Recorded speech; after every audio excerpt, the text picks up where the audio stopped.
In a cozy corner at the very end of Capitol Street stands a small, quiet, but very beloved cafe, and it is from here that a warm, fantastic story in another world begins, where miracles and sincere feelings intertwine with a gentle aroma that quietly drifts through narrow alleys.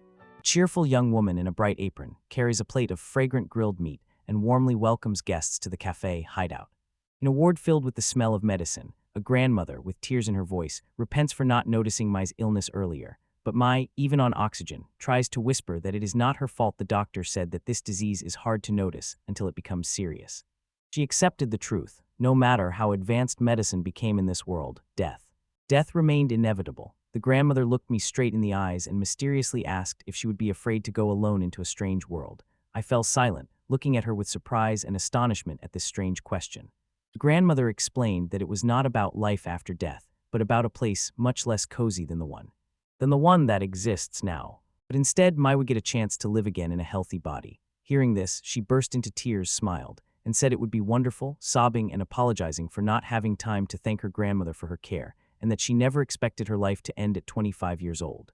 The grandmother gently performed a magical ritual over her forehead, promised to give the best farewell gift she could, and ordered her to do everything possible when she found herself in the new world. My soul quietly flew away, and she painfully thought that she only accepted care and did not manage to repay anything. The grandmother smiled through tears and told her to live happily, and Mai managed to ask to tell the cat Yatero that she would not return so he would not wait in pain. After which she found herself unconscious in a strange field at the foot of majestic mountains, from where two villagers were approaching from afar. And inside she called her grandmother's name as her consciousness faded. 2 months later in the village of Ob, Mai was already strong and agile, helping Lady Ingo chop wood and going hunting to prepare dishes from meat and bread. And the villagers were amazed and secretly admired. The girl who previously could not even draw water or make a fire now hunted so skillfully. When she remembered waking up after 2 months in this world, she realized she was in a strange room, and although people spoke a language she had never heard before, she naturally understood it. And what shocked her most was that the body that had recently been dying from illness was now completely healthy and full of energy. She silently thanked her grandmother's gift for allowing her to continue living and diligently learned from a kind old couple about a world without electricity and plumbing, where everything works only by human labor. While she was watching the bird on the branch, she proactively asked if there was any task to help with.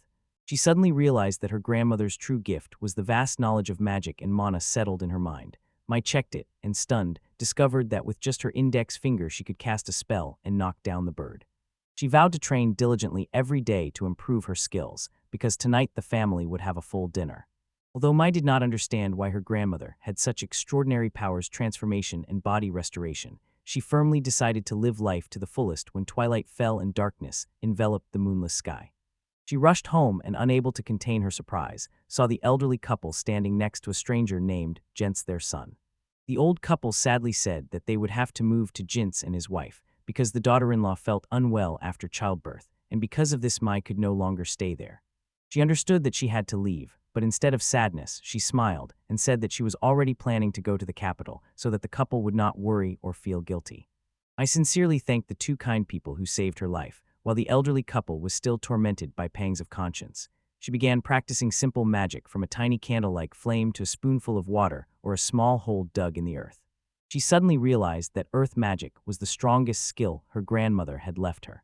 I focused on transmutation magic, that strange spell that reshapes matter from one form to another. She recalled her father's physics lessons, since he was a teacher, understood that diamonds and coal or opal and sand have common components, and from this she got the idea to make simple things from wood spoons or plates.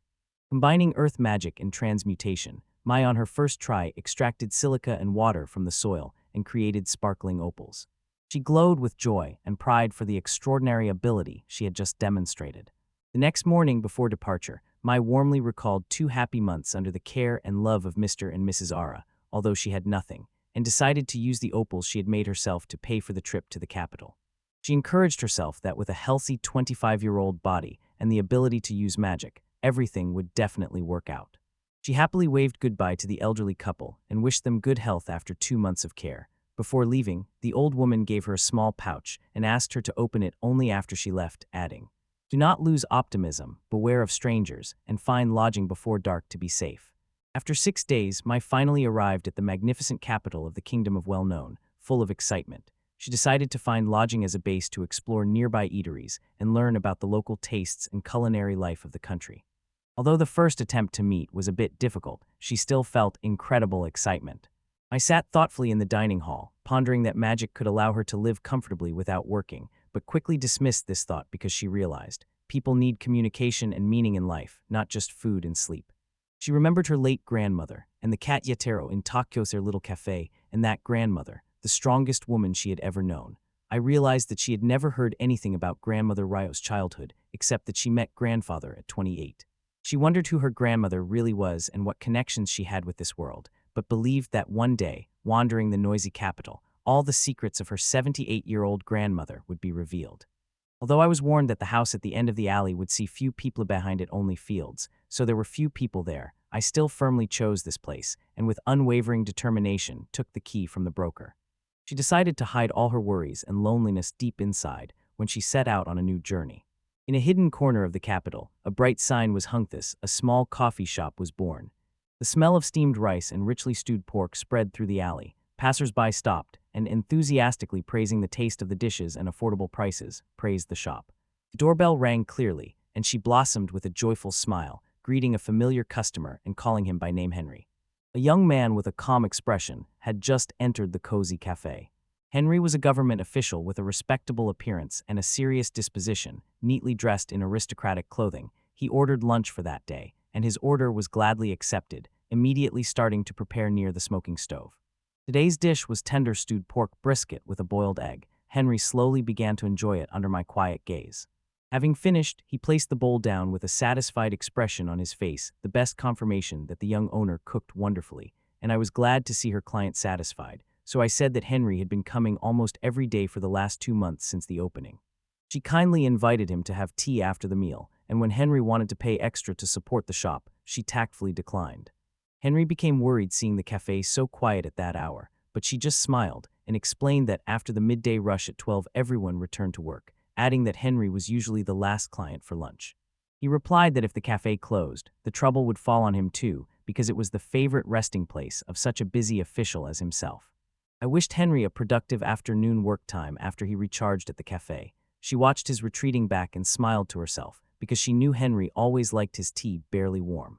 Henry was worried about the cafe's profits, but Maya told herself she had no intention of making the shop too famous income from magic, and the current modest flow of visitors was quite enough for her peace. Henry promised to come tomorrow. Maya smiled brightly and said she would always wait, and when his silhouette disappeared and the capital's lights began to twinkle, she energetically began clearing the pile of dishes and whispered to herself that now was the time to practice magic before the evening rush began. I combined my modern knowledge with my grandmother's magical heritage and summoned a stream of warm water at 70 C, and along with it a gentle breeze at 50 C, which instantly washed and dried the dishes. She felt deep satisfaction. The convenience of magic allowed such a novice as her to easily cope with a huge volume of work. Maya silently sat by the window and thought about her life. She understood that her place was in another world, but thanks to her grandmother she could now live normally. She perceived this new life as an unexpected gift and always remembered her grandmother's advice to live with a smile. Joy was not only in the fact that I was alive, it came every time I saw clients enjoying their dishes and blooming with happy smiles. Phrases like delicious or the meat is so tender became the motivation that made her feel life had become more beautiful and meaningful than ever before. In the castle, the dinner bell rang 7 times, a sign that the dining hall was no longer serving. Henry sat thoughtfully at the table, his stomach growling, and he realized that the hideout was probably already closed. He sighed at the very thought that he would have to decide on his own what to eat for dinner, while the dormitory kitchen was probably already cleaning up. Henry walked the night streets and could not get rid of the thought of my little cafe. Although the food in the castle was not bad, over the years he had grown tired of it. Meanwhile, Mai's daily menu, which was constantly changing, became the only joy he looked forward to, and he comforted himself with the thought that he would inevitably think about her. Henry tried to deny his growing feelings, telling himself that he simply liked the food she cooked and had no ill intentions, but dark memories of family and a huge shadow with burning eyes emerged in his heart, and he tormented himself with the thought that someone like him had no right to love anyone. Henry was afraid that if Mai found out about his true nature, she would feel disgust and horror. He constantly reminded himself not to expect too much, just to enjoy her smile and savor the dishes she prepared. He walked in the darkness, comforting himself with the thought that tomorrow he could visit the cafe again.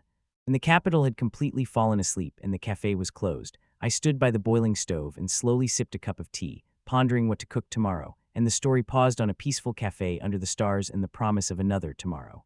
Alongside this, silently lived the secret of darkness that Henry carried. Henry Howler was the chief civil official of the capital. He adored peace and dreamed that every day would pass peacefully and predictably. The lunch in that small coffee shop turned out to be an exception that caught his attention. An incredibly tempting aroma wafted from inside. I greeted Henry with a radiant smile when he entered, quickly brought a glass of cool water and a salad with soup as part of the lunch set, and Henry was amazed. The well water tasted simply amazing. He quietly wondered if this young owner was some wealthy lady who ran the shop for fun after all. All those pleasant little things were completely free. I served the main dish, Neapolitan pasta, in a sweet and sour tomato sauce. Henry could not take his eyes off the bright colors and the rich aroma of tomato sauce, onions, bell peppers, and finely chopped smoked meat. When he tasted the first piece, he immediately felt the rich soup along with fresh vegetables, which left him completely satisfied. Henry could not hold back and exclaimed that everything was so delicious. He felt a little embarrassed when he noticed my gentle smile and hurriedly cleared his throat to compose himself. And he inquisitively asked about other dishes on the menu. The menu changes daily. I enthusiastically described today's katsusando, a breaded pork sandwich. Although it was already sold out, she detailed the crispy cutlets generously covered with spicy sauce and placed between soft white bread. Henry felt that her menu was rich and exciting, and quietly decided that she was a skilled and extremely hospitable hostess in a cozy, always clean and peaceful place. Henry sat thoughtfully at the counter and thought that he had finally found the best establishment. He involuntarily recalled his biological mother and wondered if she had ever tasted something so delicious. The memory returned to the time when he was a baby, whom the Howler Viscount family sheltered and cherished as their own. Henry recalled an event 3 years ago when he secretly hired someone to find his birth mother. He did not want his adoptive parents to be upset when he met her again. The woman, who was once a simple laundress, told him how she caught the eye of his biological father. She confessed to him her fears about the pregnancy and added with a tremble how lucky she was that at that difficult moment he did not turn away. Mother said that as soon as she found out about the pregnancy, she immediately informed Henry's father and decided to leave so as not to cause him trouble. She hid their relationship and hoped he would forget her, and eventually, on the advice of an acquaintance, entrusted Henry to the Howler Viscount family because she trusted their sense of people. Henry listened with a gloomy expression and quietly accepted the truth about his origin. Henry looked at his body and suddenly realized that his physique and mind came from his mother. The mother admitted that his intellect was very similar to the mind of his outstanding father. Silently he felt gratitude. Appearance and intellect, inherited from biological parents, combined with the caring upbringing of the foster family, became his greatest strength. Thanks to caution and always a cool, calm head, Henry had already become the chief civilian official by the age of 25. He constantly watched his actions to avoid making enemies and still hid his origin. 2 months later, he returned to the shop and happily told Mayu that today's lunch was very tasty. Suddenly, Henry received a summons to an urgent meeting regarding Lord Juzel's case. He wondered why they were calling a simple clerk, but quickly gathered documents and set off. Subordinates guessed that the higher-ups probably wanted to rely on Henry's sharp mind to solve problems with the mages, who often thought in unfathomable ways. Henry Howler confidently entered the meeting hall, where important people had gathered. Everyone looked tense. Kyria's, temporarily heading the magic department, began to talk about the mysterious disappearance of the chief mage Juzo. Litzli, he was considered missing along with a magical device that was still in development. This story happened 5 months ago. Juzel disappeared without a trace, taking with him a magically charged device into which the state had invested huge sums and worse. The entire design existed only in his mind, and there was nothing on paper. Henry internally condemned the mage's recklessness in handling state funds, and Kyria, with a burden of fear in her heart, thought that after such a long time, the chances of the supreme mage surviving were almost zero. The Minister of Military Affairs angrily demanded whether Juzel had researched instantaneous teleportation and disappeared somewhere, but Kyria replied that Juzel was a man who highly valued secrets, so no one had clear information, and Henry, observing this chaos, quietly became disappointed in the arrogance of those who wield magic. At that very moment, the king called Henry and asked him, as the chief secular leader, to frankly say what he thought. Henry sharply and directly presented a cost-benefit calculation. Only Litzli could use teleportation, and the device supporting it disappeared with him, so continuing the search would only lead to new feudal losses. The king began to lean toward abandoning the search, but Kyria and other mages instantly exploded. They took it as an insult. Henry sighed to himself. it was pointless to waste time on meaningless arguments when his own work was piling up. To settle this once and for all, Henry suggested that the magic department be responsible for the loss before the case was closed, and Kiri was stunned and vehemently objected. It was absurd to make subordinates bear responsibility for their leader's mistakes. However, Henry insisted firmly. Until it was determined who was responsible, the incident would never be resolved. Henry made the final decision to cut the magic department's budget by 30 per year. Kiri was left shocked and furious, and he feared how to face his colleagues and report when the already meager budget was cut due to Leedsley's fault. Despite Carius's shouts that he was not so easily convinced, the official decision to reduce the budget was sealed and approved. After the meeting, Carius followed Henry, sobbing and accusing him of cruelty for cutting the budget of people who worked hard, and Henry, trying to stay calm, unexpectedly asked Carius if he liked delicious food. He offered to take Carius out for a truly good meal to continue the conversation, not in the castle dining hall, assuring that the dishes would be extremely special and rare. Leaning closer, Henry whispered to Kyria that he would explain in detail how to restore the cut budget, and this instantly turned her anger into admiration and joy. Henry smiled to himself at such a quick change in his friend's mood, but regretted a little. He really did not want to bring acquaintances to my shop. He arranged to meet Carius the next day at 2, and guaranteed that the tastes would impress him. It was the warmest hospitality from the best establishment he knew. While Carius rejoiced in anticipation of a delicious meal and the chance to restore the budget, Henry stood alone on the castle balcony and sighed wearily for a long time. Another official named Gilsh approached and asked how the meeting ended. Henry replied that the disappearance was finally resolved, and although everyone was insanely busy, at least they would no longer have to get involved in that case that dragged on for months.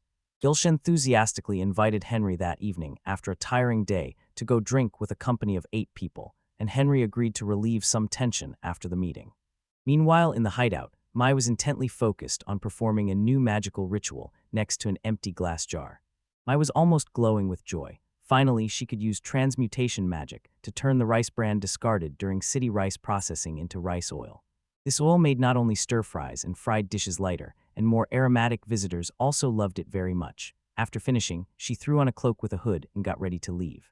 Mai admitted that lately she often went for walks at night, sometimes every night, because the silence in the empty house made her unbearably lonely, and she missed that life with the television very much.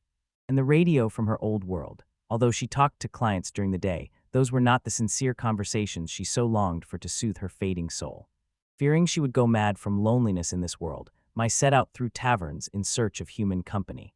She entered Romy's tavern, run by a pleasant and warm-hearted hostess, and ordered a shot of barley moonshine and some dried meat. The noise of people briefly eased her loneliness, but the emptiness still smoldered deep in her heart.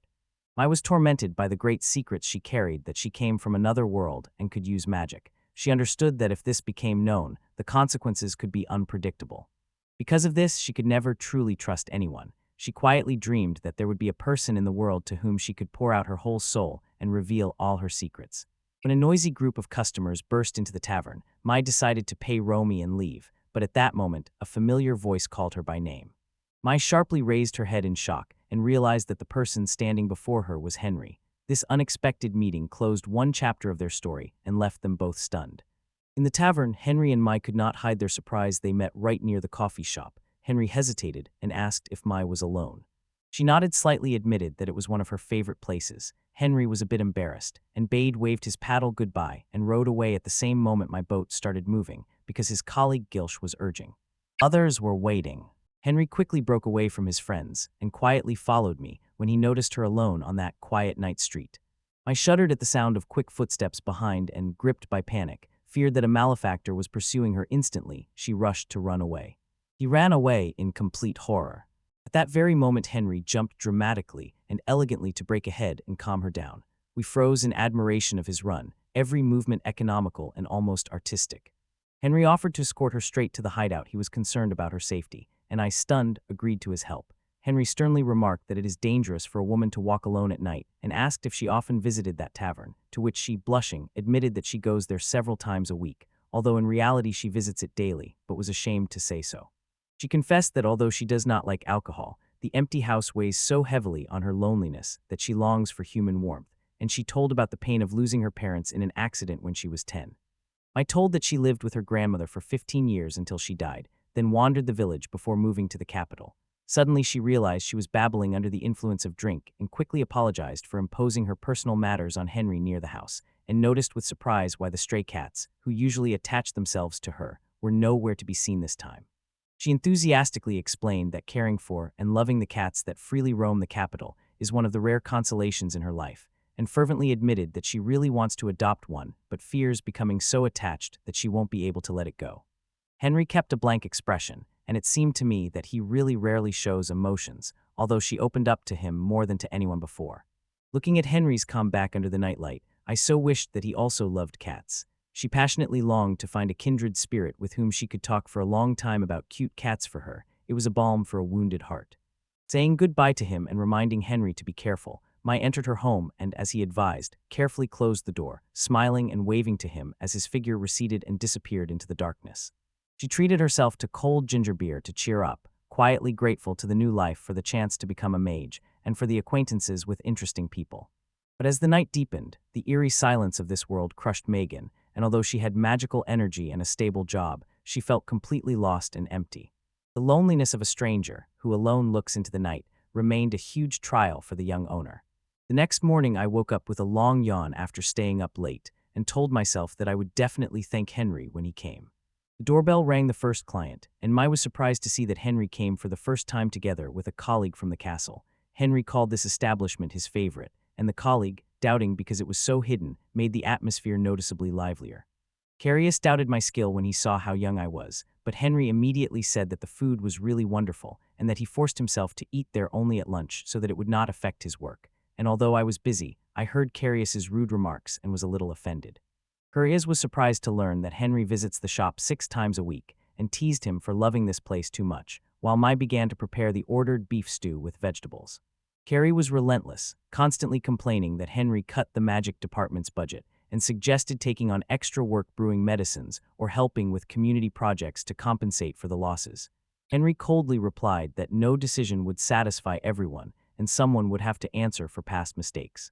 Kyria angrily called Henry a tight, elite young man, and he indifferently focused on savoring the dish that was almost ready. When I brought out the dish, the aroma of rice oil spread through the room and Kyria exclaimed in delight. Interested, he asked what kind of oil it was because it did not smell like ordinary lard, and I just smiled and kept it a secret. She thought how lucky it was that she had earlier purified the oil from rice bran with magic, because Carius was also a mage and would immediately notice the slightest mistake, and when he began to bother Mai, Henry intervened and reminded him to return to the table. Carius was completely captivated by the breaded pork with egg. He was impressed by how perfectly fried pork combined with the soft layer of egg on top. Mai explained that locals usually do not like runny eggs, so she fries them until done to please local tastes, and Henry quietly watched as Carius ate heartily and felt satisfied that he had brought his friend here. It was the right decision. Carius ate did not stop praising, saying that this was the most delicious pork he had ever tasted. He called my lady and sincerely admired her talent.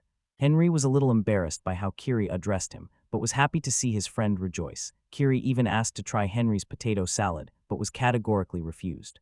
After dinner, Henry persistently urged Carius to return to the castle, although Carius still wanted dessert. Carius could not take her eyes off the apple cream pie on the menu, and insisted on buying all the remaining pies to take them to her colleagues from the magic department. Mai said she would pack them, and Henry, though a little annoyed, agreed to his friend's whim. I was already about to wrap the box with the pie in fabric when Carius suddenly suggested leaving everything as it was so he could help. Carius cast barrier magic on the box with the pies. Mai jumped up. It was the first time she had seen real magic of this world live. He proudly explained that the barrier would preserve the pies like premium food packaging, and when he finished, he said goodbye and promised to return. She watched it go away, quietly admiring that amazing power her late grandmother once spoke about. Henry continued to often visit the shop to enjoy beef stew with vegetables. He asked me if Carius had caused her any trouble. I smiled and said that Carius and her colleagues often came in to buy apple cream pies, and it made her very happy. She also announced a special offer of the day chestnut pie, and added to Henry that if he wanted, he could buy the rest of the pies and take them home as gifts.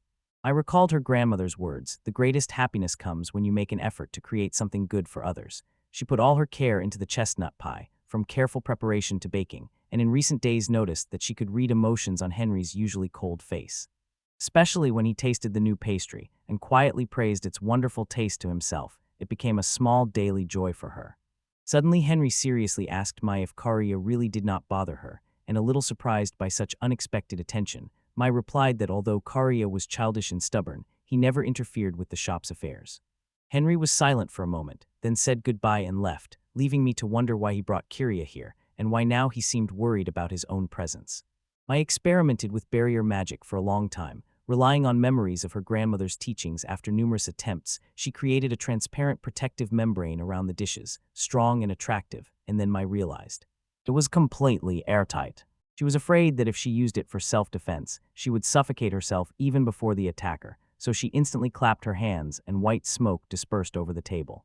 To fix the airtightness problem, Mike came up with adding a small smoke valve at the top of the barrier so that air could circulate. She confidently performed the ritual. Her body was enveloped by a protective veil that stood 5 cm away from the skin, and she felt safer walking alone at night. She was pleased to rely on her natural talent and believed that even if hooligans attacked, this invisible shield would keep her unharmed, and that Karyas, no matter how skilled, would hardly be able to achieve the same. Karyas, enjoying an egg roll, laughed and recalled that at 6 years old he had the same naive ideas and was reprimanded by the magic teacher for them. He explained that creating an invisible mesh barrier that both breathes and protects is extremely difficult and almost impossible. Mai heard this and hid her face in shame over her ignorance. She silently thanked for the chestnut pie that Henry once brought. It lightened the mood and was so delicious that everyone in the magic department competed for seconds. Karya enthusiastically declared that Mai's reputation in the magic department was excellent, and many wanted to invite her because she was both beautiful and a good cook. But Mai heard this and felt no joy. She had neither the heart nor the strength to start a romantic relationship in this strange world. She was afraid that if she revealed the truth about her origin, she would be called crazy, and living further with this secret and falling in love would become an exhausting burden. When I refused invitations under the pretext that I had to focus on matters, Kiria instantly saw through me and called it simply social show-off. He began to notice strange little things that revealed I didn't care about money. For example, those thin glasses I used. Expensive, perfectly uniform in size and flawless quality, a dinner set that an ordinary commoner could not get. He understood that her indifference to money, after she sold everything, indicated that her origin was not simple. Karyas continued to expose that I immediately threw away slightly damaged things and replaced them with perfectly new ones, such a whim that only rich ladies allowed themselves, and Mike could only smile to herself, because in reality she used transmutation magic and easily restored old things to look new. She thought she had underestimated the cleverness of the locals and decided from now on to make her cups look like those of a bitch. It was cheaper to avoid suspicion. Once, walking in an invisibility suit through the streets, Mai accidentally scared homeless cats into a panic. They seemed to see the strange barrier around her. She vowed to improve the technique so as not to scare the cats anymore. And the shelter had been open for 5 months already. The date on the calendar was December 29. Henry stood under the cold winter sky and told himself that tomorrow was the holiday at the end of the year. He squinted with determination, as if he had just made an important decision. She thought to herself that it was already December 29th, and in this world too, the end of the month falls on the 30th, just like in her old life, and she was lucky that the customs and holidays here resembled those she knew, although she had learned about them only in bits and pieces from clients' conversations. She realized that she still lacked much of the usual knowledge about the kingdom of Well-Know and had no one to ask directly, and looking at Henry's receding back, she felt as if it was holding her. This would be the first New Year she would spend in a completely foreign world. Serving fried lamb with apples, bread, and soup, Mai asked Henry if there was a holiday at the end of the year in the kingdom, and whether the courtiers were forced to work during the celebrations. Henry hesitated, said that many could ask for a day off, but his discomfort made Mai feel that something was wrong here, and it was better not to insist. Henry stumbled, explaining that the next day married people and those who had loved ones usually spent time together, seeing off the old year. I was surprised when I realized that tomorrow resembled Valentine's Day, or Christmas from her old world for couples. She quickly pretended that she already knew about it so as not to show discomfort, and Henry said that the lonely would gather with friends or someone else would work. So I thought to close the shop for the holiday because people would definitely be busy with dates and no one would eat alone. When Henry suddenly grew gloomy and upset upon hearing that the shop was closing, I was confused. She did not expect that her food would affect him so much that he would be upset. Henry hurriedly explained that he still had to work tomorrow, and if the dining hall in the castle was closed, and my shop too, he would get into trouble. He was going to buy extra bread to somehow get by, but Mai noticed hidden disappointment beneath his impassive face and instantly changed her mind, said she would stay in the shop if Henry came. Henry beamed with joy and asked again, and Mai quietly smiled because he really looked happy. I suggested to Henry to order whatever he liked for tomorrow's special lunch, but he said he wanted to try the dishes she loved the most. He admitted that every year on the last day, he usually worked and ate dry bread, so having a proper meal while working alone was something he looked forward to. I was surprised, such a talented and handsome senior clerk, and no one to celebrate New Year with. Henry indifferently replied that people often said he lacked warmth and was hard to get close to, so being alone on such days was natural for him. Mike firmly said in response that Henry was actually very gentle and caring, recalled how he chased after her to take her home from the tavern, and even remembered how she praised his running so graceful that Henry blushed a little and smiled modestly. I suddenly realized that by praising the client, she had spoken too familiarly and hurriedly apologized. Fearing that he might think of some other intentions, Henry just quietly smiled at her, and this made Mai even more flustered because the atmosphere suddenly became tense. She panicked and hurriedly explained that she was not looking at him romantically at all, she just liked admiring beautiful things, like cats, flowers, and his appearance. The more she tried to explain, the more confused her words became, and she blushed more and more, fearing she had caused unnecessary misunderstanding. Henry waved his hand to calm her down. Don't worry. He said that he understood everything and was not offended, said goodbye, promised that he was looking forward to tomorrow's meal, and left the shop.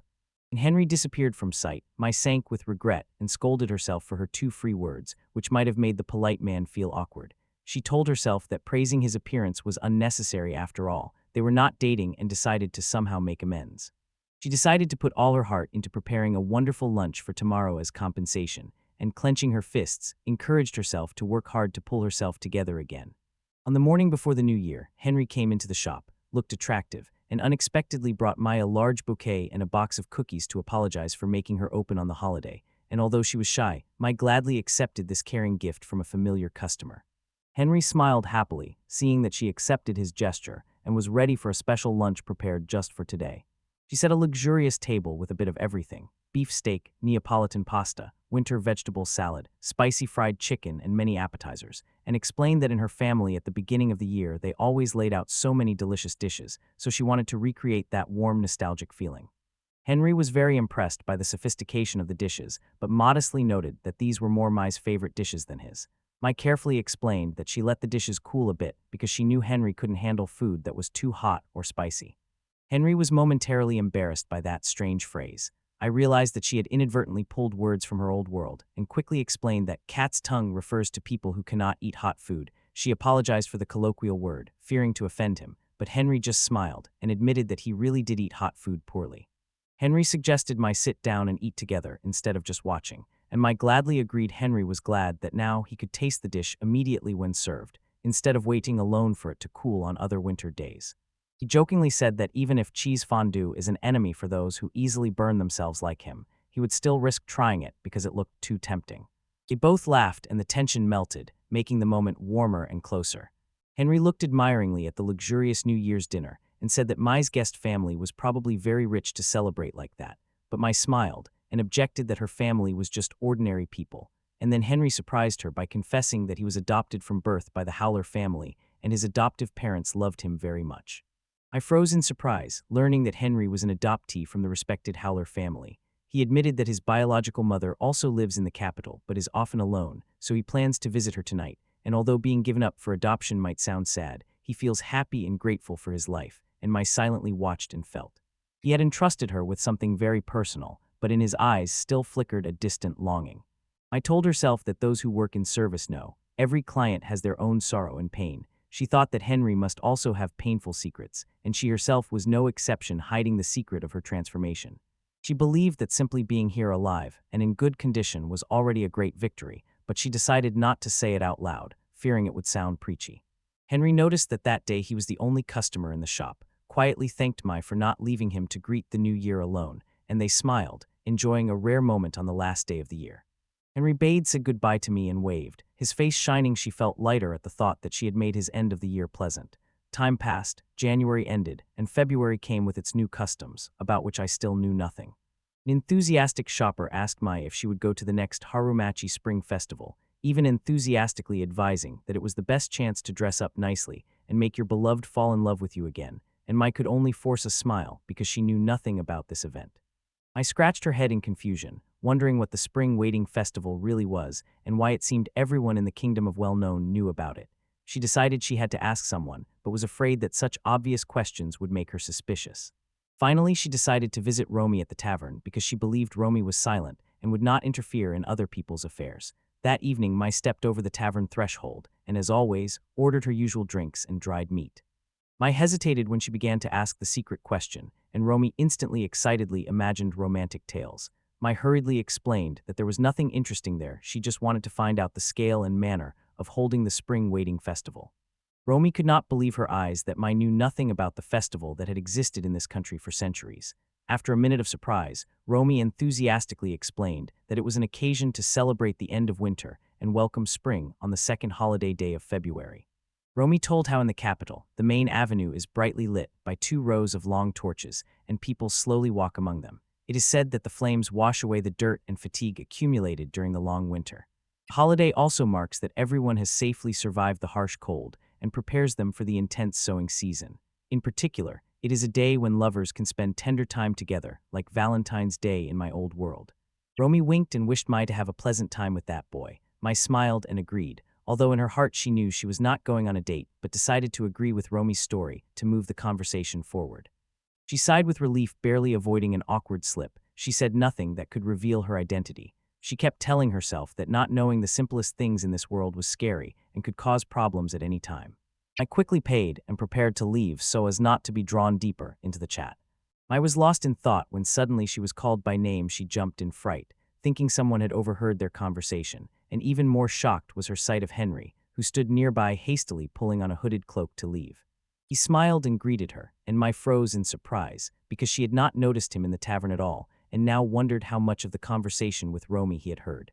I nervously asked if Henry had heard the whole conversation, and he, embarrassed, admitted that it was not intentional, but his sharp hearing caught everything. His face became strangely serious, and he looked me straight in the eyes as if about to say something important. In the tavern, it suddenly became cramped and stuffy when they both fell silent, and Henry, hesitating, quietly called her by name. Suddenly, Henry's face changed color. He was seized by unbearable pain, as if everything inside was convulsing. His eyes bulged with horror. His hand clutched his chest as if restraining a dark force trying to break out. Strange black stripes crawled across his skin, and with them came ominous breaths of air that distorted the space around into something frightening. Henry only managed to apologize for abruptly cutting off the conversation before turning and bursting out of the tavern at a frantic speed.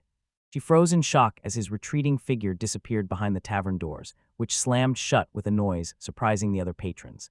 She was deeply worried. What she had seen suggested Henry had serious health problems, and she wondered if he had overexerted himself listening to her confessions. Mai, without hesitation, rushed after him, fearing that due to Henry's weak condition, some evil person might attack him in the lonely night. She ran through the dark alleys of the capital, calling his name in vain, but noticed no trace. Suddenly she stopped, seeing in the middle of the street a pile of scattered clothes. In horror, she recognized the very outfit Henry had been wearing just a minute ago, and her heart tightened with fear that something terrible had happened. Trembling, Mai picked up the pieces of Henry's clothes and, in panic, could not understand why his belongings were here if he himself had vanished without a trace. She immediately thought he might have been kidnapped or attacked and was about to run to call for help. Just as she was about to leave, a deep, powerful voice sounded behind her, demanding that she not take the clothes, and I froze in place from fear. She slowly turned and nearly fainted from shock when she saw a gigantic black figure with glowing eyes blocking the entrance to the alley. It was a massive creature radiating immense pressure, and she realized that the voice she had heard was Henry's, but strangely seemed connected to what was happening. The creature loomed in the darkness and watched her every move intently while she stood rooted to the spot holding the clothes. In that tense moment, Mai gathered her courage and looked closely at the shadow hiding in the recess of the brick wall. She noticed that the creature did not intend to attack, but was patiently waiting for something from her, and the air became strangely quiet. Mai began to feel the presence of a familiar spirit behind that terrible form. When the weak flashlight beam fell on it, Mai froze. It turned out not to be a dark monster, but a giant cat with shiny black fur and noticeable stripes. The cat looked at her with sharp but inscrutable eyes, as if trying to communicate and asking for understanding from its little mistress, and Mai stood enchanted, admiring its majestic and mysterious beauty. I hesitantly called Kitten and asked in a trembling voice if this creature had just spoken to her. The cat silently looked at her gloomily, standing by the window of the brick house, and Henry had completely disappeared, leaving his clothes and this mysterious giant cat before my eyes, which was an unexpected twist and revealed the darkest secrets of the true nature of the chief clerk. Misted froze in a dark alley when a giant creature with bright eyes spoke. she realized how much more there was to learn in this world of swords and magic. Even the existence of a talking cat was unimaginable to her. She hesitantly asked again if the creature had really just spoken to her. The cat, with a stern expression, ordered her not to take the clothes, because if he became human again, he would be extremely embarrassed. He would be naked. I froze when the cat said he could become human again, and understood. Although the voice was different, the manner of speaking strangely reminded her of someone she knew. She looked at the clothes in her hands, then at the cat with distrust, and asked if this was the creature Henry. The cat with large, mysterious eyes spoke, and confirmed that he was indeed Henry Howler, and Mai was in complete shock from this impossible truth. Mai showed no fear. Instead, she was passionately tormented by curiosity. Why Henry turned into a cat, and whether such a thing even happens in this world. And Henry, surprised by her unusual calm, explained that it was very unusual and that the story would be too long. So he asked her to go home and not worry about him, assuring that in time he would return to human form himself, just as it happened the first time when he was 5 years old. Mai resolutely refused to leave Henry in such a state and asked him to tell his story while they waited for his recovery. She sat next to the giant cat and admitted that it all seemed like a dream to her because her life had lacked cat things so much. Henry seriously assured that it was completely real, and despite the complexity would tell her the most important part. The small shopkeeper propped her chin with her hand and listened with burning impatience. She had a chance to personally learn the secret of the elite clerk. Henry quietly confessed that in this world there is a rare race of werebeast creatures who can have both human and animal forms. Their ancestors once lived on an ancient continent beyond the sea, but on the new continent they are almost unseen and forced to hide who they really are. He added that his biological mother was a cat werebeast, and he himself was the result of a rare union between a werebeast and a human. Henry admitted that he himself did not understand why after so many ordinary years, just today, upon feeling unusual warmth, he suddenly transformed. It came from the tavern.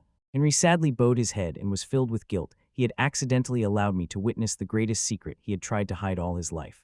The huge black cat looked depressed and aroused my pity, but at the same time I was wildly drawn to touch that soft fur. She forced herself not to show admiration. She knew it was Henry, not an ordinary cat. Mai sincerely comforted him, saying not to worry. Everyone has secrets they do not want to tell others. I gently smiled and suggested that she could also tell her secret so that it would be fairer and easier for both. She wondered if such a reliable person as Henry truly really needed to know the burden she had carried alone for so long. The huge black cat raised his eyes to her with hope and replied that if it would make her feel better to tell, he would very gladly listen. I anxiously suggested a small game to solve the mystery. She hid the key in one of her clenched hands and announced that if Henry guessed which hand it was in, she would tell him an extremely important secret. And Henry, surprised, even asked if she was really ready to share such a heavy thing with someone like him.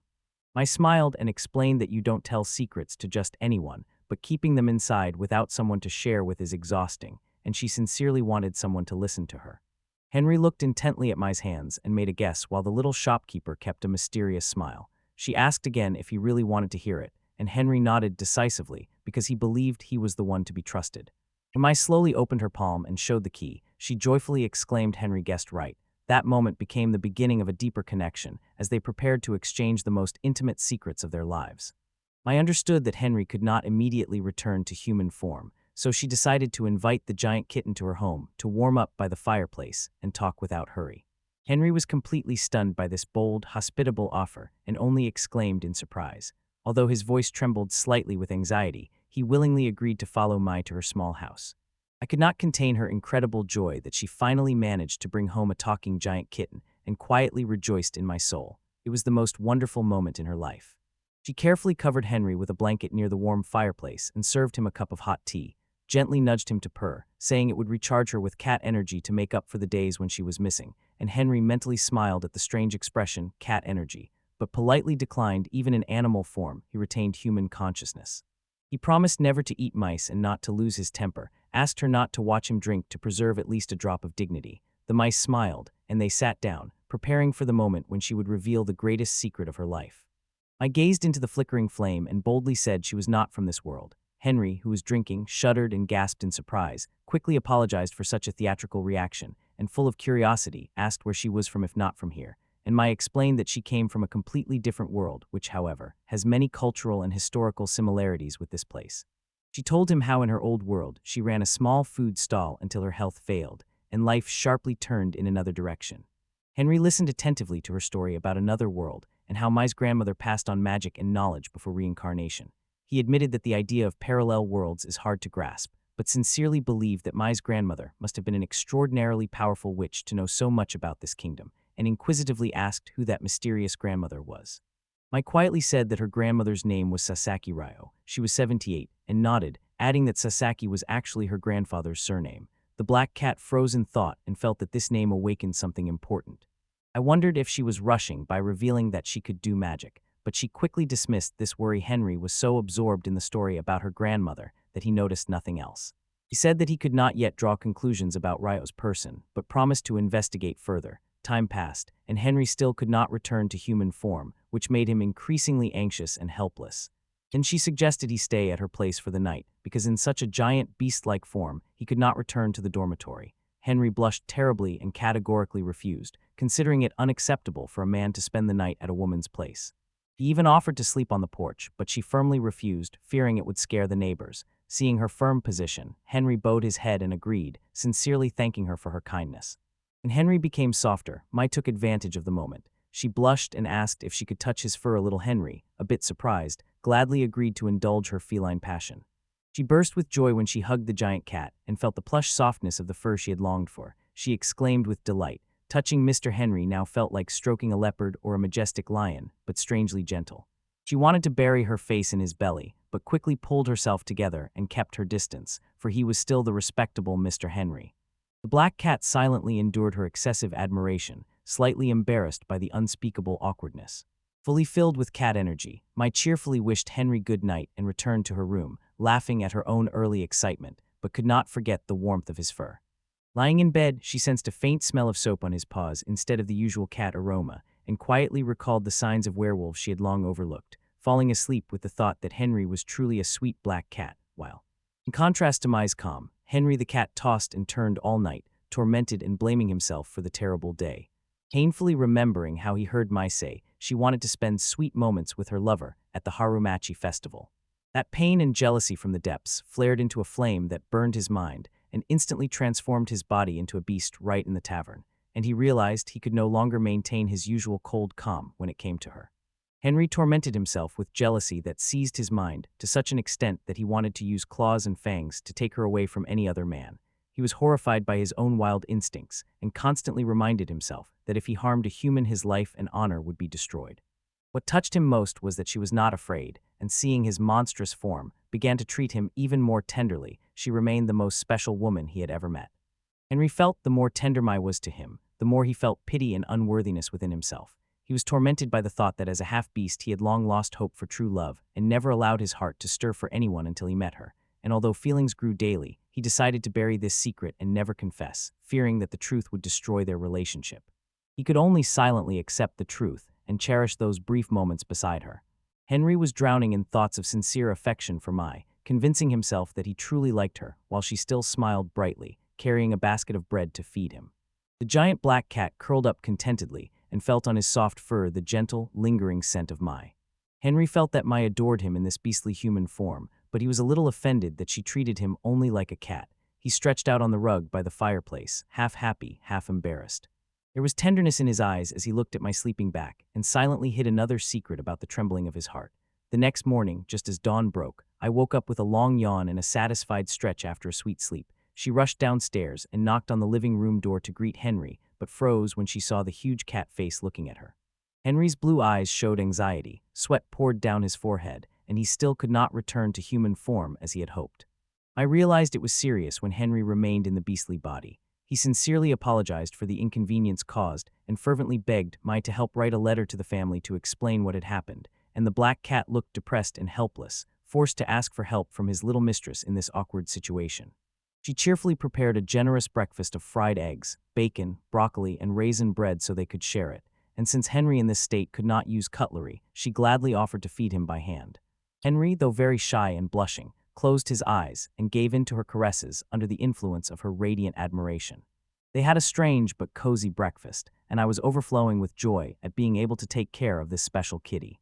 Henry decisively announced that since he still could not return to human form, he would take a leave from work and ask his adoptive father to contact the employer. He asked Mai to rewrite the letter and deliver it to the Howler Viscount's Manor estate, which momentarily surprised her when she confirmed his noble status. I began to feel an invisible distance when she realized that Henry was truly from another world, not ordinary like her, and quietly felt sad thinking about that difference between them. Mike brought the letter to the grand gates of Henry's ancestral estate and froze at their grandeur. She thought this was where Henry grew up and felt tiny before the massive iron gate. Inside, the guards and servants became worried upon hearing that the young master was about to leave. The head butler immediately led Mai to the master and handed over the important letter. Viscount Howler, stern-looking, but clearly worried, read it and asked Mai about Henry's condition. She sincerely confirmed that Henry was at her home and still not well, which made the Viscount sigh with relief. At least the son was safe. He smiled to himself at his son's stubbornness and sincerely thanked Mai for her help in trouble. He looked deeply into her eyes as if checking whether he could trust the woman caring for his son. Mai firmly assured that she would keep the secret that Henry was a beast man and would ask for nothing in return because he was a very important guest to her. Viscount Howler smiled with relief at her sincerity and decided to send a carriage with the butler to bring Henry back to the estate, but secretly wondered whether Henry would want to leave Mai's little tavern and return to a restrained life after that. Life of the aristocracy. Henry felt terribly guilty that his case forced Maida to temporarily close the shop, but Maida only smiled, reassured him that resting a bit was normal, and asked him not to worry. Soon Viscount Howler entered and sighed with relief upon seeing his son unharmed, and upon looking closely at Henry, noticed that although this change resembled that childhood fever, he was now fully conscious and did not look tired at all. I stood aside and watched the sincere concern of the foster father for Henry, while the butler quickly arranged for the two men to have a private conversation. Viscount Howler thoughtfully explained that since beastfolk are almost never found in this kingdom, those who have such blood usually have to completely hide their true nature to avoid trouble. He admitted that due to weak ties between countries, there is very little information about beastfolk. He added that Henry is the only known human-beast hybrid he has ever met. Facing a dead end on how to restore Henry's former appearance, I suggested searching for his birth mother. Perhaps she would provide the needed answers. Viscount Howler immediately rejected this idea as impossible, claiming he knew nothing about the whereabouts of Henry's birth mother. Mai was surprised. She remembered Henry saying that he sometimes secretly met with his mother. Henry's cat twitched slightly and signaled Mai to keep this secret so as not to upset his foster parents. As soon as the Viscount left, he quickly asked Mai for a private conversation and confessed that he did not want to upset his foster parents, so he always hid his further contacts with his birth mother. Observing Henry's seriousness, Mike quietly felt his tenderness and respect for his parents. He never cursed his fate or the people around him, and she noticed the boundless love of the Howler family, from the Viscount to the butlers and guards. This dispelled the previously felt social distance and filled her with a desire to help him. Henry hesitated and said that although he caused her a lot of trouble, he still had one last request that only I could fulfill. Henry asked Mai to secretly leave the estate with him that night and go to his birth mother. He explained that he must hear directly from her the reason for his beastfolk condition to find a way to fix it. Mama was afraid that running away was dangerous, but Henry insisted that he had an important reason for the family's safety and whispered a shocking truth. The true position and status of their father directly affect the situation of both him and his mother now. Henry confessed, although his foster father kept everything secret, he somehow felt that his real father must be a very influential aristocrat, since he entrusted him so carefully to the Viscount's family. He feared that once his existence became known, danger would await not only him, but also his birth mother, who would be drawn into cruel power struggles and inheritance disputes. Because he wanted to protect his mother and shield her from noble scandals, Henry was ready to take a small risk to reveal the truth.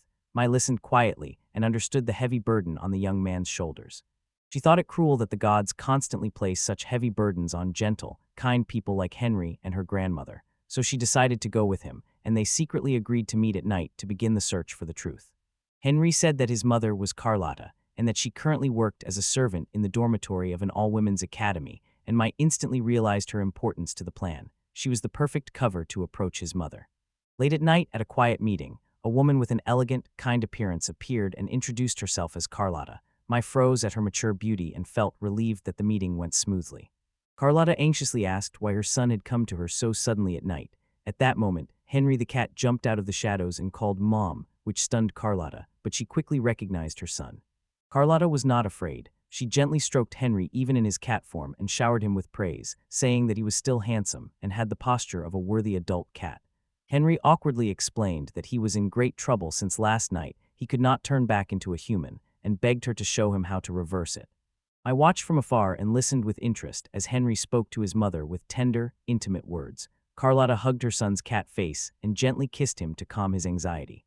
Carlotta laughed and said that she thought Henry would remain a cold person forever, but this sudden change showed she was wrong. She asked who Mai was, and when she learned that Mai was the one who cared for Henry, she was very happy looking at her son with a knowing gaze. Carlotta declared that Henry had finally entered the mating season. The word love stunned both Henry and me so unexpectedly. Carlotta Kamlai explained that when the mating season comes, cat-type beast people automatically transform into animals. Usually at 12-13 years old, they begin to learn to control their transformations at will, and she assured her son that he would soon master this ability. Hearing this, Henry panicked and desperately begged his mother to stop so he could process this shocking news, urgently asked if there was a way to return to human form faster, while I stood nearby quietly observing this mysterious conversation. Carlotta recalled that she still had old medicine, ancient but still effective, and quickly ran to get it for her son.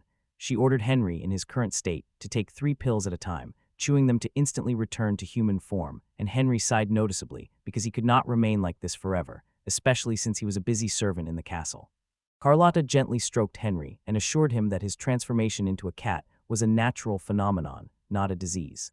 She thought Henry must be very worried because he was adopted as a child and did not know his species. Sincerely thanked Mai for always being there and helping her son in difficult times, hoping Mai would continue to support Henry, and added that he could turn to her in any trouble, and Mai, touched by Carlotta's kindness, promised to always be a reliable support for Henry. Henry looked tenderly at his mother and promised that he would visit her again soon in human form. Carlotta smiled, seeing them off, and secretly praised Mai, calling her an exceptionally sweet girl. On the way home, Mai sighed with relief Henry had medicine, and she asked with curiosity if he wanted to take it right away. Henry quickly agreed and asked Mai to help put 3 pills into his mouth, because in cat form he couldn't hold them himself. Henry the cat opened his mouth wide. I couldn't help but be amazed by his impressive, sharp fangs. In her mind, she decided that these were powerful weapons of the werewolves, which they used to defend themselves and fight enemies in the most dangerous moments. Mrs. Carlotta said that the claws and fangs of werewolves are not only for defense, but also weapons used to drive away rivals or chase after loved ones. And when Henry was chewing the medicine and recalled his mother's words, he suddenly felt uneasy, and Mai saw with fear and anxiety how he suddenly grabbed his head and groaned, not knowing whether the medicine was too bitter or he was feeling pain. Only then did Henry realize with horror that he had made a stupid mistake. He swallowed the medicine and completely forgot that he was not wearing any clothes. In panic, she hurriedly started to take off her coat to give it to Henry because she was tormented by terrible guilt for pushing him to take those pills recklessly. She blamed herself for carelessness, and Henry, overwhelmed by rare shame, felt his body beginning to return to human form. Henry hurriedly begged me to look away. She immediately obeyed and anxiously waited, while strange sounds of transformation echoed around them. Henry stood motionless in the darkness, human again, but wearing only my long fur coat and feeling extremely humiliated. He covered his face out of shame and considered himself pathetic in this absurd, sad state. She turned around, saw Henry suffering, and rushed to comfort him, saying it was just an accident, and barely suppressing laughter at his strange clothes, thought that he was both pitiful and seemed a little innocent at the same time. Henry painfully admitted that he would never usually do such a stupid thing, and was ashamed to show himself before Mai. He thought that all this time he had been showing her his worst and most shameful sides, but Mai smiled kindly and said not to worry, the main thing was that he was okay again. She reminded Henry that it was very cold outside and they needed to quickly return to the hideout to warm up. Henry barely nodded, took my bag, and promised to wash the coat and return it to her. Henry looked at Mai with grateful eyes and swore that he would truly repay her someday. He confessed that for 25 years he had carried a secret that he was a werewolf, and her understanding and acceptance, along with the acceptance of his family, seemed to have saved him. Mai waved off any repayment and said she was glad. Now they were friends who shared secrets. She even said that Henry could address her informally without shame, using the same intimate form he used with his mother, because that made their connection feel closer and more natural. Henry blushed a little but smiled and said goodbye to me, returning to the manor. She stood by the window, waved goodbye to him, and reminded him not to catch a cold. The night was very cold. Henry also asked Mai to take care of herself, then turned and walked into the quiet night. Mai closed the door and sighed with relief after a long evening, but suddenly sneezed loudly and immediately worried whether she would catch a cold after all the recent troubles. Late that night, after saying goodbye to Carlotta and her son, she returned home and began to feel unwell. A high fever rose. She was lucky because before completely weakening, she managed by transformation magic to make 2 hot water bottles from old ceramic plates instead of using her precious iron cauldron. The lady, delirious under thick blankets, wondered if she was deprived of immunity to the world's viruses.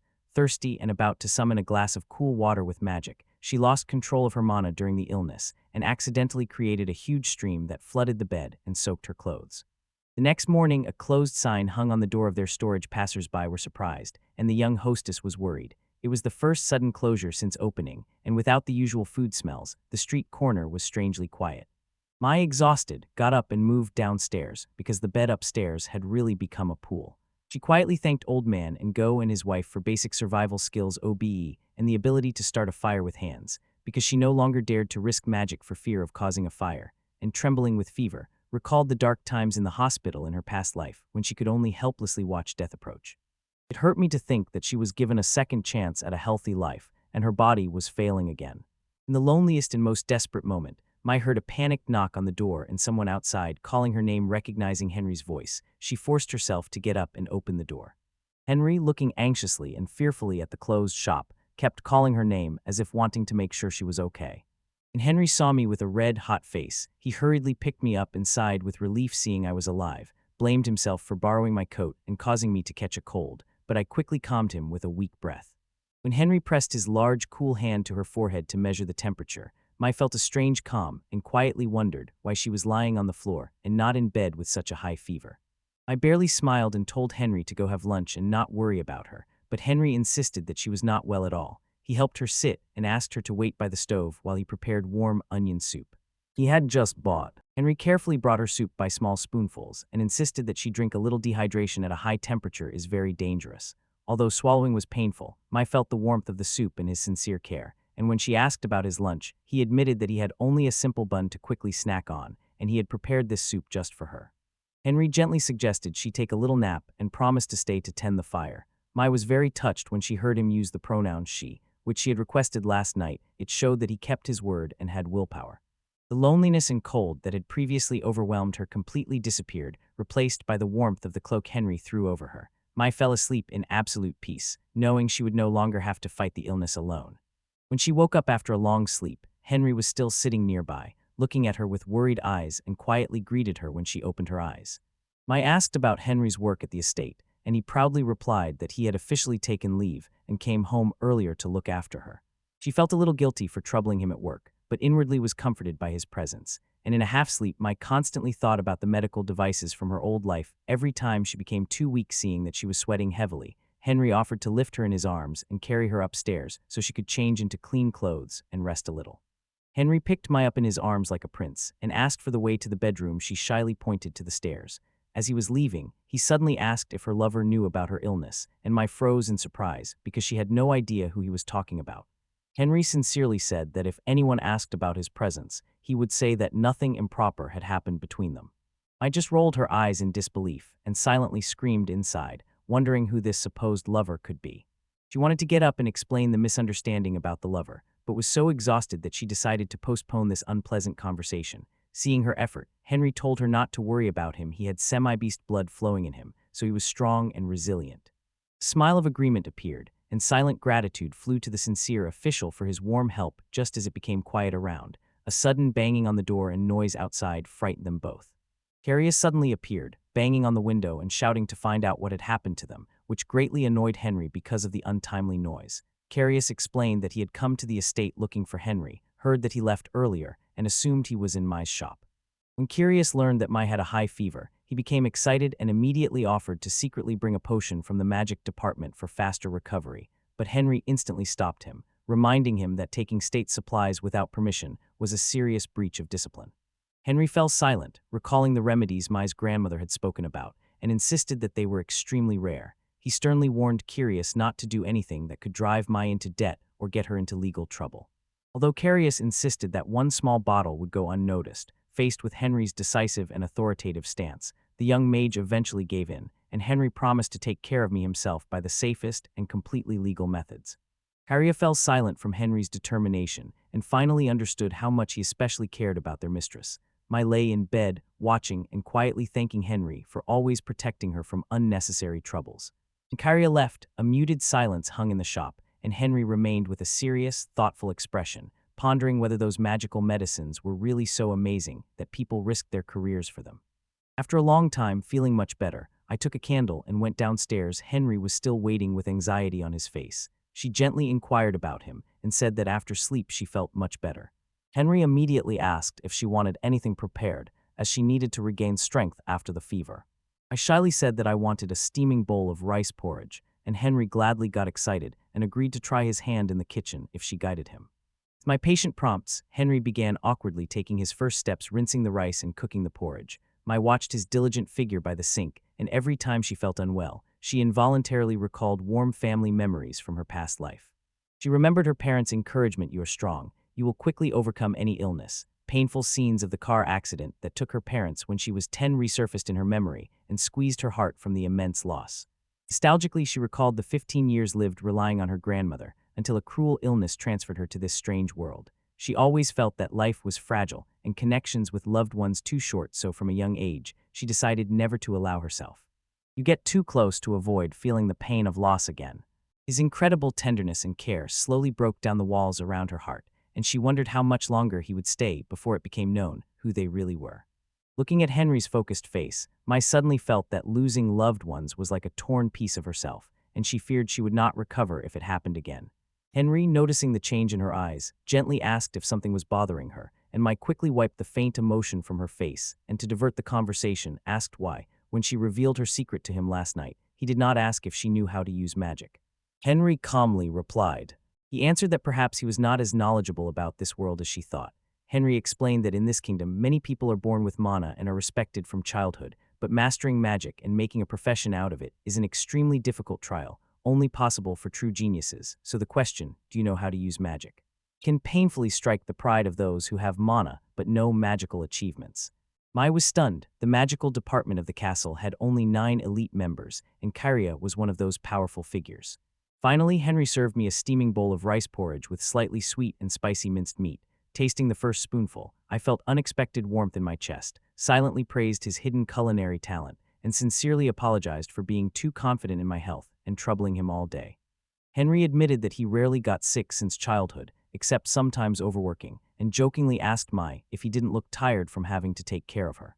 Mai anxiously asked if she had offended him in any way, and Henry smiled gently, saying he was not angry, but rather reflecting on himself. He confessed that upon learning he was a half-beast, he started working twice as hard so that no one would look down on him, and although he sometimes overdid it, Mai's care taught him to value timely rest.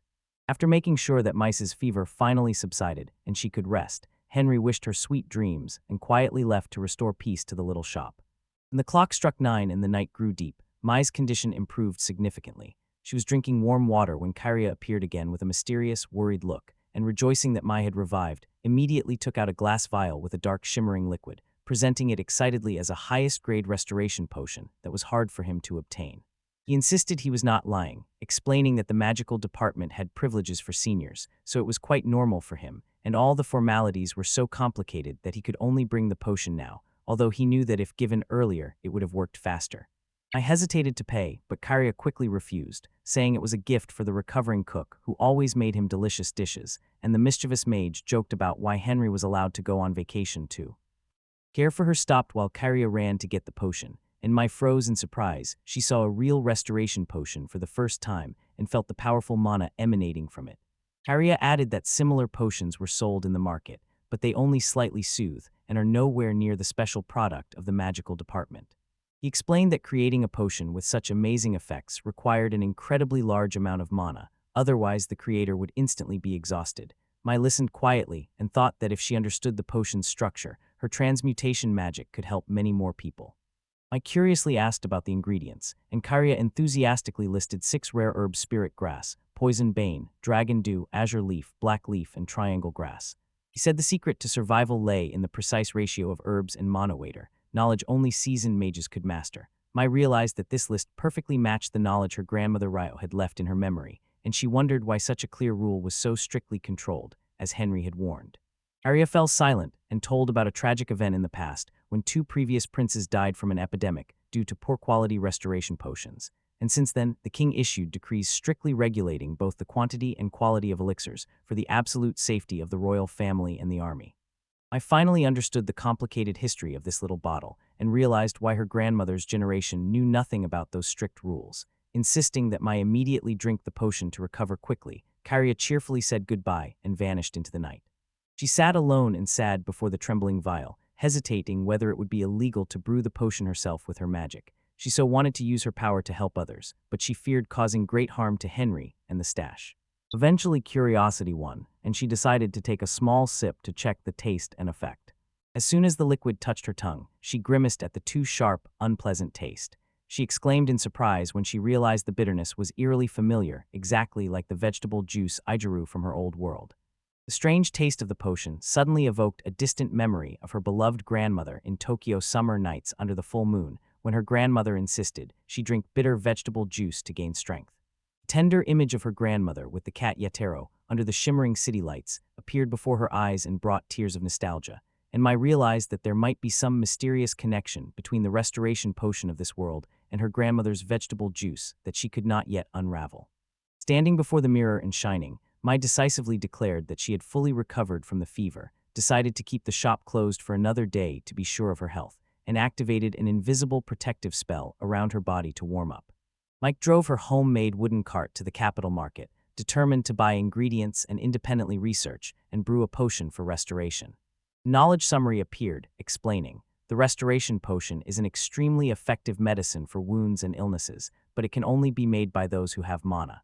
Kiria appeared in chibai form and explained that the base is water created by water magic, combined with herbs. He said he modified the vial, replaced the exquisite antique flask with a simple glass test tube to make it easier to clean and store. Mai entered Ulta's herbal shop with surprise. It was her first time in the ingredients section rather than among groceries. Asked the shopkeeper about herbs like bright leaf and dragon rest to prepare potions, and then a list of ingredients appeared. Bright leaf for cough and poison bane to stop bleeding. Dragon rest for pain relief and a few more herbs, triangle weed, and clear face to prevent infection. After buying 10 bunches of each, she happily pulled the cart home to start her experiments. I began by boiling empty bottles in a large cauldron, sterilizing them according to modern medicine. She was delighted. For the first time, she was making a healing remedy on a magical basis with her own hands, and using water magic, she filled the bottles with water, laid out the herbs on the table, and began reciting transformation spells. And immediately the water in the bottle began to gradually darken to a rich green, which amazed Mai. She took a sip and felt bitterness disgusting and unpleasant, like the vegetable juice that Grandma Ryo forced her to drink in the old world. Mai emotionally recalled being sick in Tokyo, and how Grandma cared for her daily with those homemade vegetable juices. She realized that it could have been the same healing potion that Grandma transformed from Japanese herbs to save her life. Although that medicine could not cure an incurable disease, she was still deeply grateful to her grandmother for her care. Considering her status, she decided she must find Kiria to thank him for that useful information. In the castle corridor, Kiria rushed to Henry and grabbed his shoulder, sobbing and complaining that the military was forcing him to urgently hand over 400 vials of healing potion. She begged Henry, as head of the civil administration, to use his influence to negotiate with the army and split the delivery into several batches. But Henry coldly replied that she must negotiate personally. It would be faster and more effective than through intermediaries. Kiria desperately shouted that military officers would never listen to such a young mage as he, which made Henry quietly sympathize with the heavy burden Kiria had been carrying since Archmage Lee disappeared. Henry proposed a deal. He tried to negotiate so that Kiria would honestly answer one question about magical knowledge. Henry thoughtfully asked if an ordinary person could transfer their mana to someone else. Kiria explained that this is only possible in extremely rare cases, when the giver has exceptionally high skill and the receiver has a compatible constitution to absorb it. Most importantly, the two had to be closely related by blood for mana to form it all. Hearing this, Henry fell into thought, and Kiria, puzzled why he was so interested in details that only occur in popular novels about mages, asked him about it. Henry asked an even more difficult question. Is it possible to teleport a person over a long distance without a magical device? And Kiria confirmed that in theory it is possible with displacement magic, but no one has succeeded in history. He recalled the famous tale about the mage Sir Grid, his master's teacher, who researched this matter and ultimately brought great misfortune to his beloved. Henry's face turned pale and tightened with tension when he heard this detail, and he expressed doubt he had heard about that story from his father, but there were no official records in the archives. According to Kiri, since the victim's body was never found, the case did not enter public documents and remained only a rumor. He told that it happened about 50 to 60 years ago, when Archmage Grid used his beloved as a test subject in an experiment with instantaneous displacement. The target was very close and visible to the naked eye, but but as soon as the spell was cast, the girl disappeared completely and was never found. Some whisper that due to a technical failure she was carried deep underground or to the very bottom of the ocean. Harry has added that after that terrible accident, personal experiments with displacement magic became taboo among mages, so he and his colleagues now study it only with the help of authorized devices to avoid endangering anyone and to serve the kingdom. And Henry quietly decided that both the great Master Grid and Master Lidsley were vile because they were ready to sacrifice others or flee with the kingdom's artifacts. Kiria agreed, admitting that he could understand their desire to experiment when the body and mana are at their peak, and the conversation ended with him looking anxiously at the boundaries of magic, because Grandma Mai's connection to this world was becoming increasingly clear. Henry fell silent and realized that he could not completely hate the Archmage, the same one cared for him and taught him in childhood. Suddenly Henry asked Kiri if he remembered the name of Grid's missing beloved. Kiri ran his hand through his hair, strained his memory, but in the end apologized he could not recall the name. Meanwhile, Henry began piecing together the puzzle of facts and rummaging through the archives in search of records about people with powerful mana to find Grandma Myrio. The archival file revealed the story of a girl named Heller from the village of Obe, a child of a poor peasant family. The record stated that the parents supposedly died of illness, but there were suspicions that she was sold. Heller was a typical example of a child with high mana born in poverty, and at the age of 7, she disappeared without a trace. Henry was stunned when he realized, if that girl were still alive, she would be exactly 78, and this perfectly matched the age of my grandmother Rio, as described by Maya. Henry quietly looked at Mai and thought that she was not as lonely in this world as she seemed, and even wanted to tell her that she was truly brought to her grandmother's homeland to at least ease her loneliness a little. But Henry quickly dismissed this thought. He did not want to burden Mai with unconfirmed information about her ancestor. Seeing him confused, Curious called out to him, brought him to his senses, and made him apologize for his lack of thoughts. Then, interested, asked Henry for the name of that novel with the plot about monophasic transfer to read it. Henry awkwardly admitted that he did not remember the title and would check later, and Curious cheerfully said goodbye and returned to work, relying on the persuasiveness of the respectable official Henry. But after running just a little, Kiri suddenly stopped, turned around, and shouted loudly he had just remembered something important. From afar, Karios shouted that he remembered the name of the missing beloved of Sir Grid Rayal. This name echoed down the corridor and made Henry freeze in amazement. The similarity of the name Rayal and Grandma Mai, who was also called Rayal, made the mysterious pieces eerily come together into a whole. Henry instantly put the whole picture together and guessed that Rayal, Grid's lover, was the same girl who disappeared at 7 years old. That she was Grandma Mai, sold by her family, then used by Grid as a test subject for teleportation magic, and accidentally pushed into Mai's world, and Henry was tormented by the thought of whether Mai would feel even a drop of happiness upon learning about such a cruel, tragic past of her grandmother. In the end, he decided to keep it a secret for now. His experience suggested investigating further to accurately establish the facts.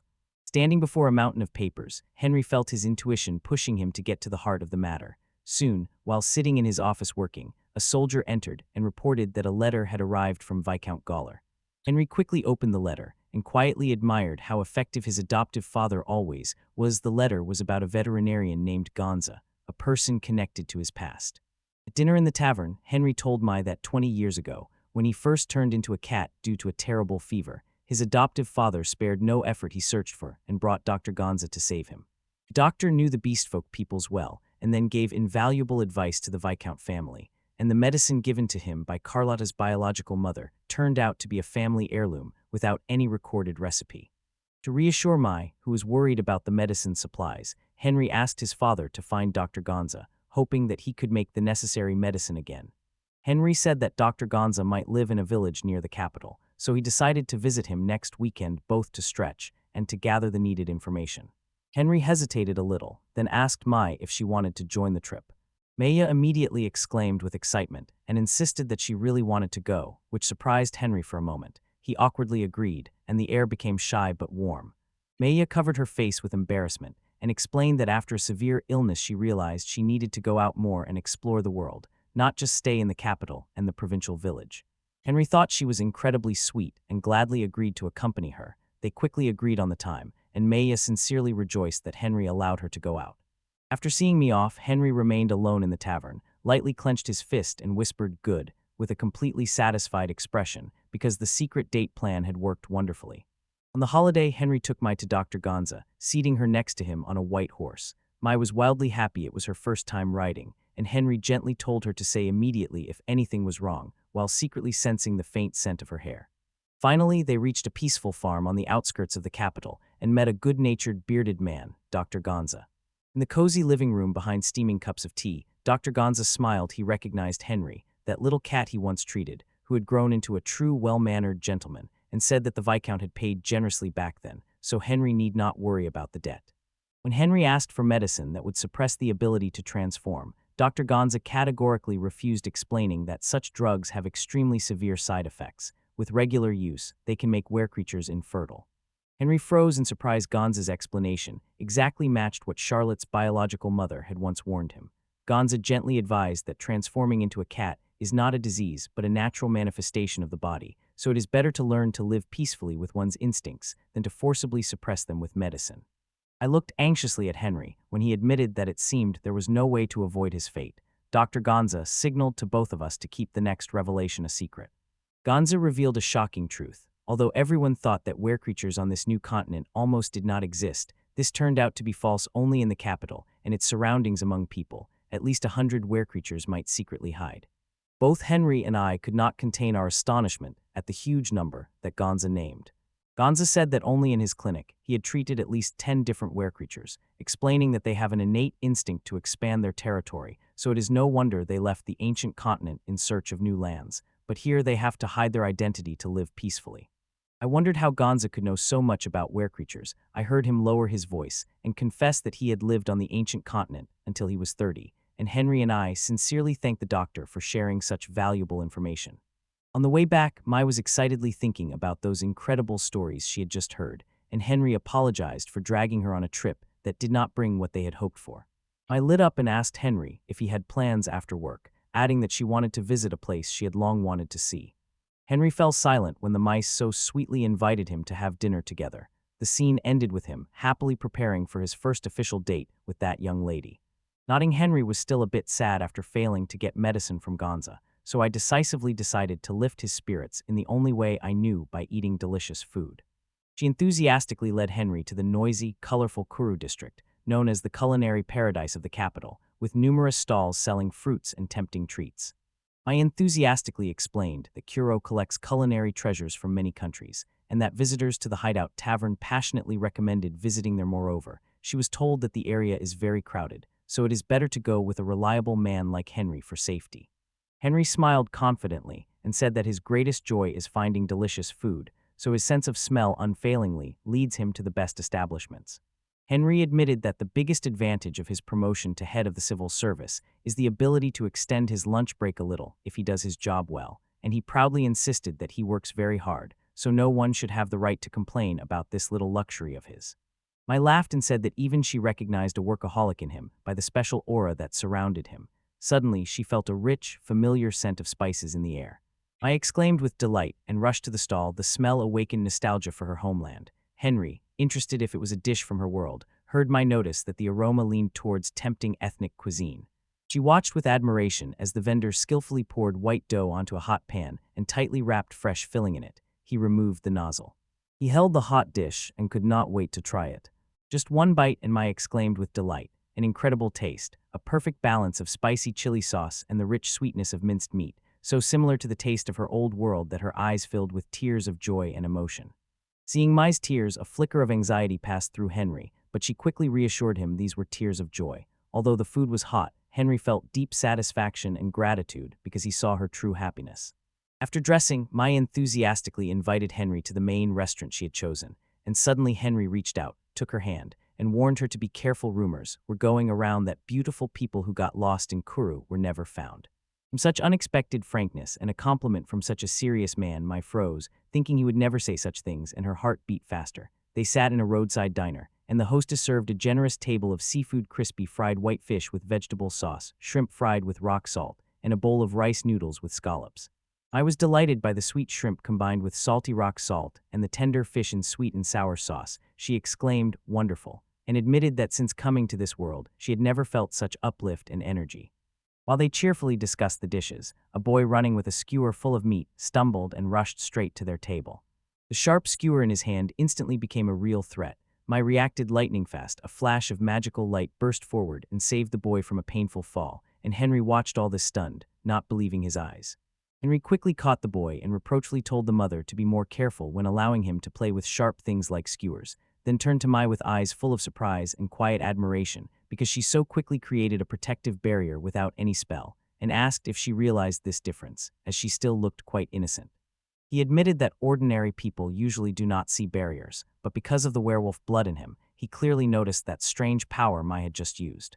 I recalled that even stray cats saw her hidden barrier and began to slowly understand that she was not like everyone else.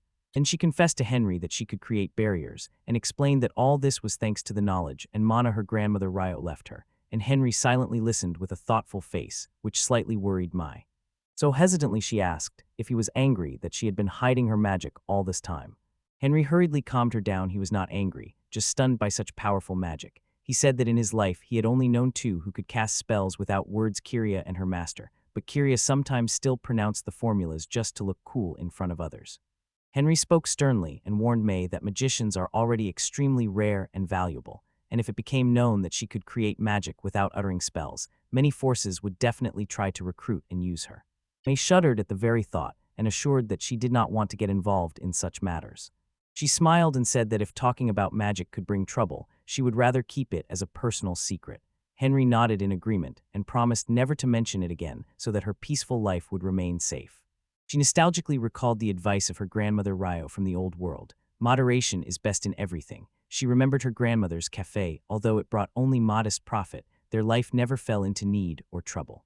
She wondered if her grandmother quietly used magic to cover living expenses, just as her granddaughter does now. She realized that her grandmother had long hidden her magic even from her own granddaughter.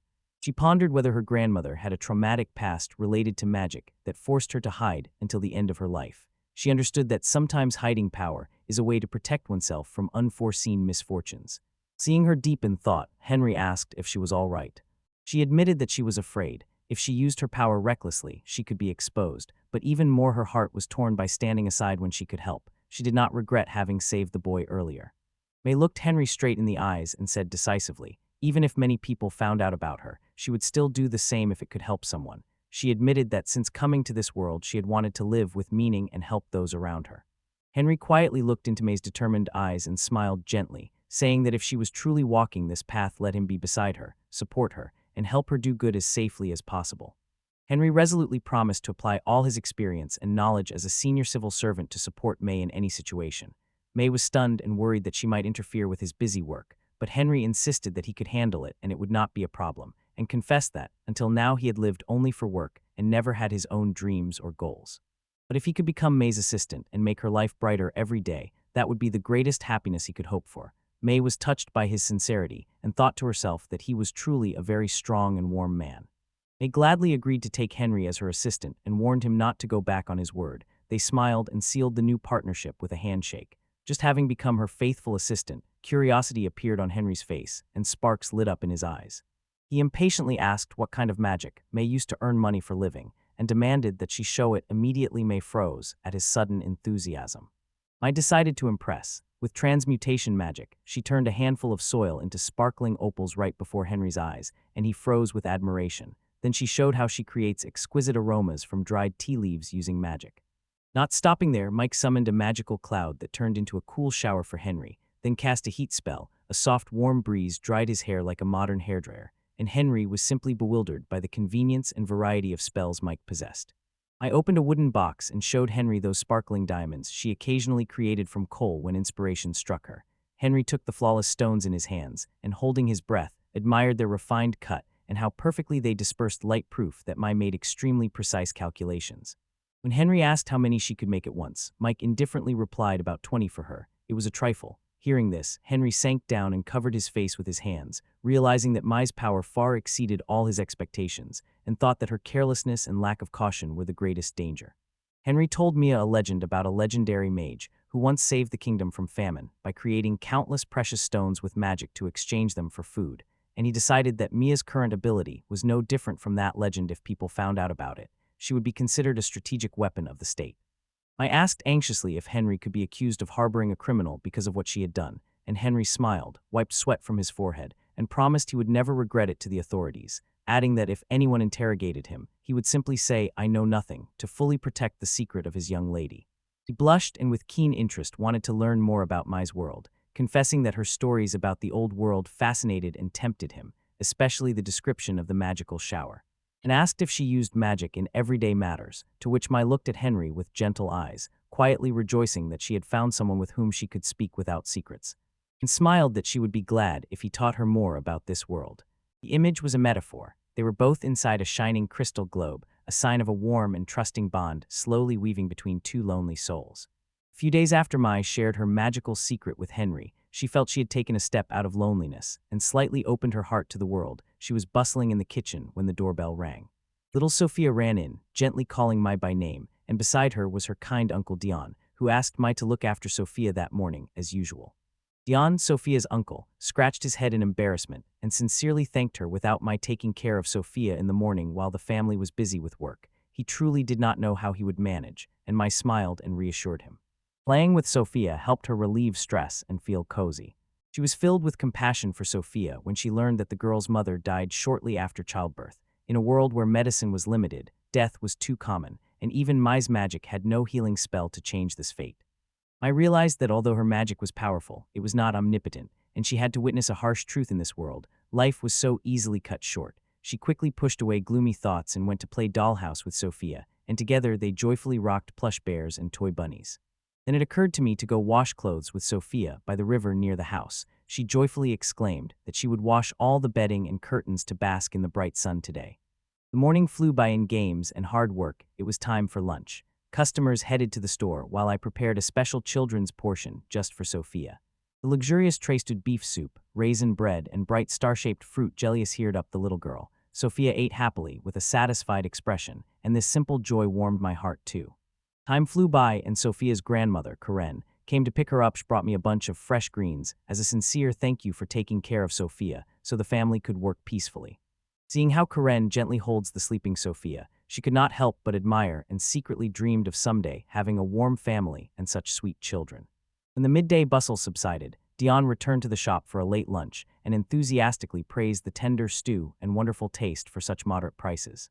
Dion asked about Sophia and heard that the girl was dozing with her grandmother, and while he was savoring the food, he became curious about who Mai's parents were in her old world and what they did this threw her into distant memories. Mai cheerfully recalled that her father was a university professor, and her mother helped her grandmother run the canteen. She remembered how her grandmother skillfully cooked meat dishes, and her mother's talent for desserts took a backseat when her mood suddenly turned gloomish, remembered the tragic car accident that took both her parents when she was only 10.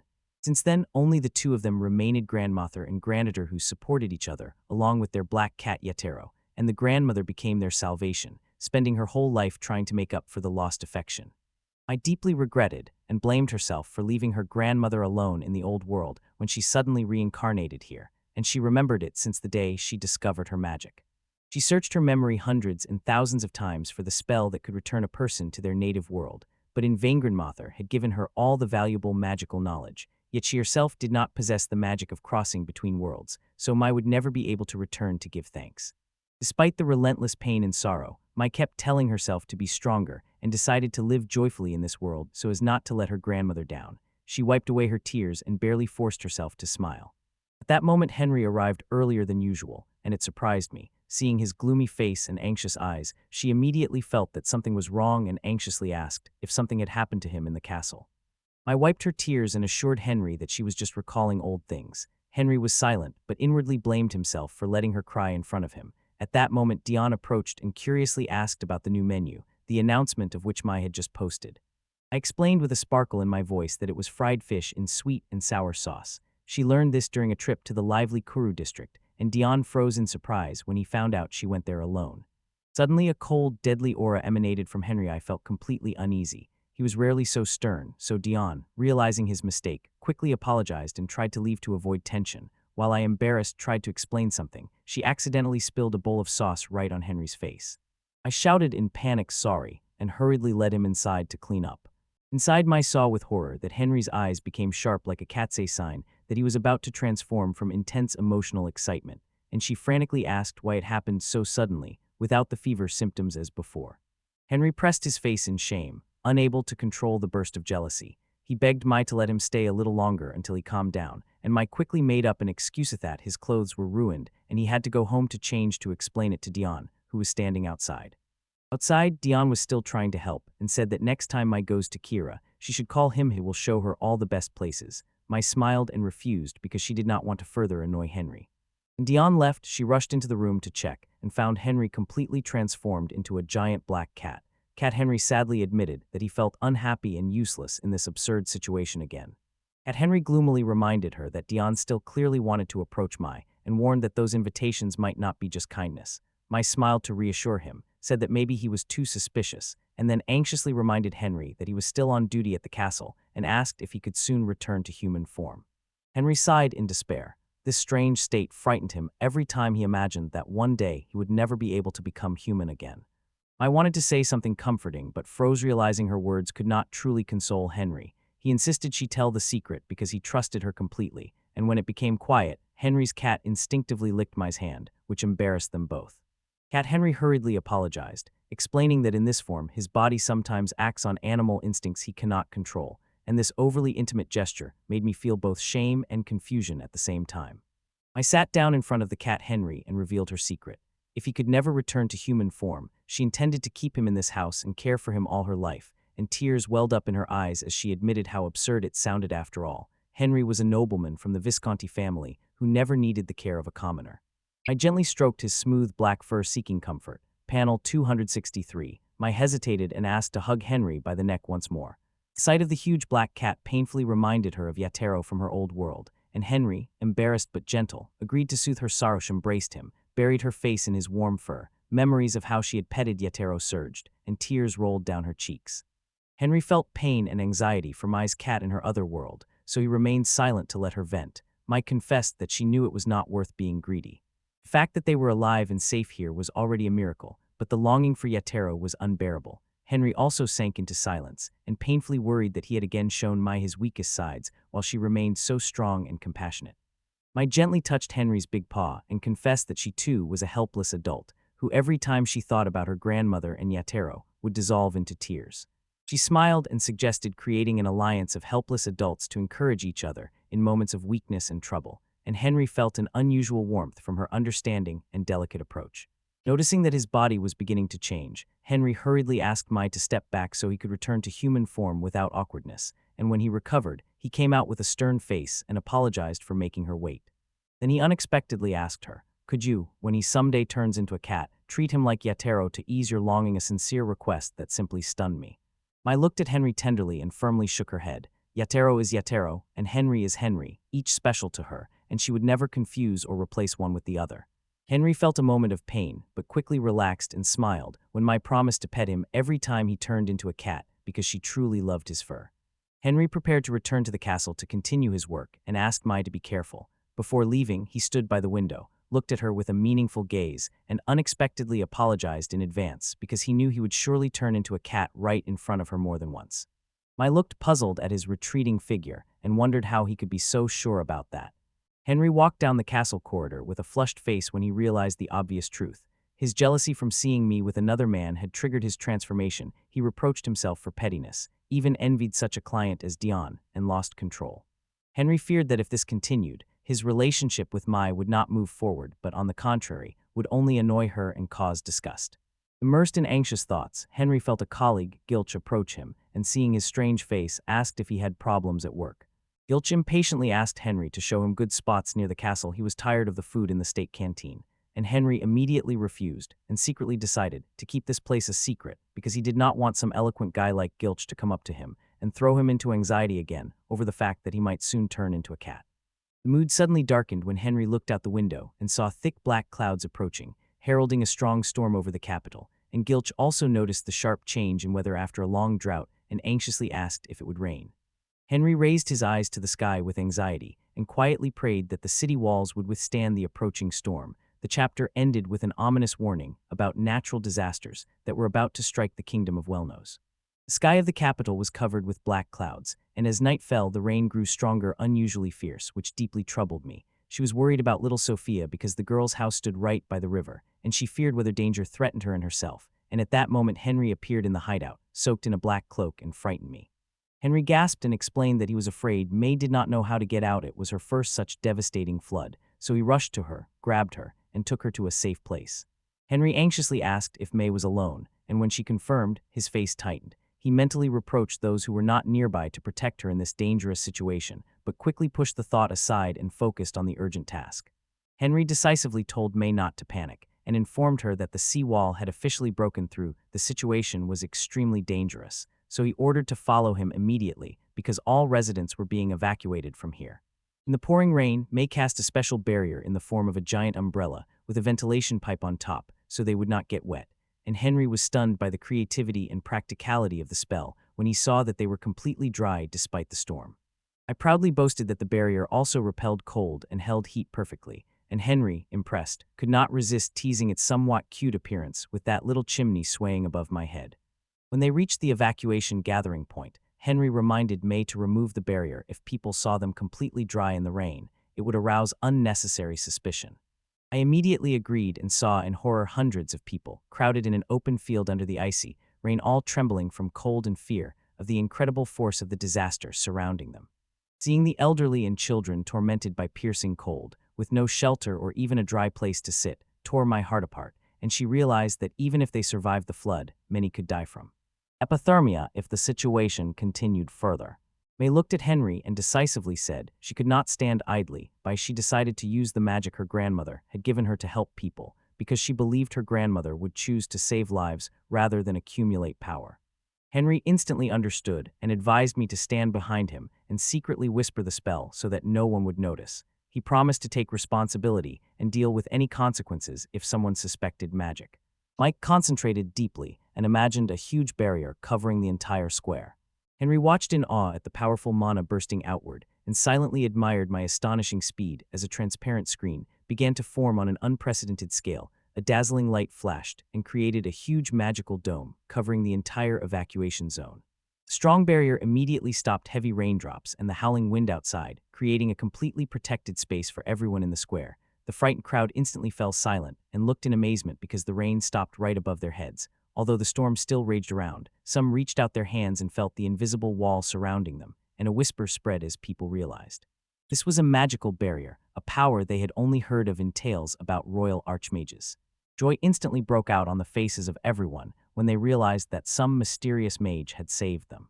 While the crowd loudly cheered, Henry quietly approached closer and shielded May so she could act. May used the magic of warmth. Warm gusts spread across the entire barrier, drying clothes and warming those soaked to the bone, and the wave of relief and continuous thanks turned the gloom of the stormy night into unexpected warmth. She did not stop there. She also cast a spell, turning the mud into a flat, dry area so people could finally sit and rest after the exhausting journey. Seeing the happy smiles and grateful eyes of mothers holding their children, May felt deep peace. She raised her gaze to the sky and silently thanked her grandmother. Thanks to her gift, May performed the most important deed since coming into this world, closing another chapter while standing quietly amid the joyful crowd, proud of the miracle she brought. Sophia beamed and threw herself into my arms, causing the young lady to sigh with relief upon seeing the girl safe after the storm, and Dion, who stood nearby, greeted them and recognized Henry as a familiar customer from the shop. When people around began whispering that some powerful mage secretly protected them from the icy rain, Diana sincerely thanked them. Thanks to the warm shelter, Sophia no longer shivered. The girl hugged me tightly and, feeling the warmth spreading, exclaimed with joy.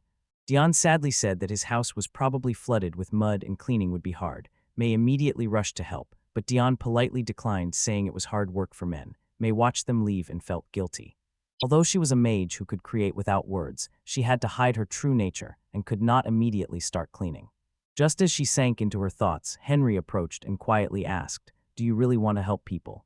Henry read May's feelings, smiled, and said that even if she could not openly use magic, there were other ways to help. He called himself a faithful assistant and suggested she use his abilities to realize her ideas. I admired Henry's tact and skill in my heart when he suggested, instead of direct magic, to bring hot drinks to lift the spirits of those in trouble. He believed that such small, kind acts sometimes worked stronger than magic. The next morning, when the rain finally stopped and the sky cleared, May and Henry set out together to see the situation in the capital. I anxiously asked about the shelter for the homeless, and Henry explained that humane rules operated in the kingdom. Wealthy families temporarily sheltered neighbors, and if a house was completely destroyed, the king provided housing and food for 3 months so people could get back on their feet, and I was filled with admiration for how organized and compassionate everything was here. Henry proudly smiled and assured that coordinated assistance between the government and citizens is a respected tradition of notable people, which he, as a government worker, respects. Seeing his radiant smile, Mai felt relief and sincerely thanked him for his care and for staying by her side all night. She admitted that without him she would have felt completely lonely and scared. Henry blushed a little, but insisted that it was his duty and reminded Mai to go rest and regain strength after the difficult night. Henry confessed that apart from his family, those who learned about his true face usually chose to leave, but Mai was different, and he was sincerely grateful to her for understanding. Mai looked gently at Henry and said that she herself feels strange in this world and tries to fit in, so she sincerely understands his feelings. Smiling, she promised that from now on, whenever Henry is tired or exhausted, she will always be there to share the burden and encourage him, and this deeply moved Henry. After saying goodbye to Henry and returning to the shelter, Mai was stunned. Inside, everything was flooded with water and mud, so she thought time for magic and unleashed powerful streams to wash the dirt from every corner. I was amazed at how strong her mana was. She could tirelessly constantly create water and hot gusts, and Mai thought that usually people would spend the whole day cleaning, but thanks to magic everything was back in order by noon, so she decided to organize a charity food distribution the next morning to help the neighbors. Henry unexpectedly visited the store where Mai was bustling near huge cauldrons of soup, and he could not help but be surprised at how quickly she returned to work. Mai cheerfully announced that she was preparing about 40 portions of food and healing potions to take to the affected area. Henry anxiously asked if it would arouse suspicion that they were bringing so many powerful potions as a donation, and Mai explained that she was also worried how to deliver the medicines discreetly so as not to cause unnecessary problems for both of them. Henry came up with the idea that Mike could appear as an anonymous benefactor bringing supplies, and he would help her slip the potions into the shared medical stock after inspection by the assessment team. At the aid station, Dion in work clothes enthusiastically announced the arrival of hot food. Trays of food, creamy sausage soup, fried chicken, and fragrant cookies brought incredible joy to the people. Mrs. Karin and other women ate and tirelessly thanked, saying that timely help saved them from hunger and cold. Mai and Henry quietly stood in the corner, happy that the plan worked and no one was harmed in the recent flood. Mrs. Karin, moved to tears, admitted that in that icy storm, the most valuable thing was every life, and she was sincerely grateful to the mysterious mage who created the protective barrier. Meanwhile, Sophia suddenly became reserved and insisted on a visit. During the visit to the house, Mrs. Karin scolded the child for her stubbornness. Mai watched as the couple slowly disappeared into the distance, and Sophia repeatedly looked back at her with a wistful gaze. This long, important day ended with renewed faith that human connections withstand hardships. After a long day of helping others, Mize lay in a hot bubble bath thinking that Henry in the castle was definitely overwhelmed with calculating the storm damage. Just as she was enjoying the rest, a sudden persistent knock on the door caught her by surprise. She hurriedly dressed and opened the door, barely believing her eyes. In the middle of the night stood little Sophia, trembling alone and soaked to the skin in thin clothes. She picked up the girl into the house and anxiously asked how she ended up here in such a miserable state. Sophia burst into tears, convulsively calling for her father and grandmother, overwhelmed with horror. Mai tightly held the girl to warm and calm her, but suddenly felt that something strange was happening in her arms. A strange sound of transformation rang out, and a dim, eerie light appeared.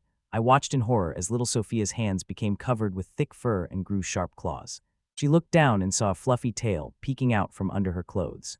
I froze in amazement. Sophia had completely transformed into an incredibly cute Shiba Inu puppy with big shiny eyes. I froze for a few seconds and only blurted out a shocking question. Was Sophia really a werebeast like Henry? The little dog wagging its tail in her hands revealed another terrible secret about the capital's inhabitants. Watching werebeasts transform from human to beast was amazing, but very risky if someone found out. Mai looked at puppy Sophia in the oversized children's clothes and realized this world hid far more secrets than she had imagined. So, not believing it, she repeated her question, who really was that neighbor girl she had fallen in love with. After everything calmed down and Sophia in dog form became less frightened, I gently asked about the term werebeasts, but the child only tilted her head in confusion, probably still too young to understand her own race. Sophia sobbed every time she transformed into a puppy. Her grandmother got wildly angry and scolded her, saying no, and I felt the pain of the family. I understood that Mrs. Karin did not hate Sophia, but was just very worried about her safety. If such a sweet child was seen in public as a werebeast, the consequences would be catastrophic. Just as Mai wanted to add a few more words, Sophia suddenly turned over and, tired after a stormy day, fell asleep. Mai smiled, looking at the little fluffballs quietly snoring, and thought how lucky children were they fall asleep so quickly. She knew she had to urgently take Sophia home because Dion and Mrs. Karin were definitely going crazy with worry. Mike carried Sophia into the quiet night and silently prayed for the safety of this little secret.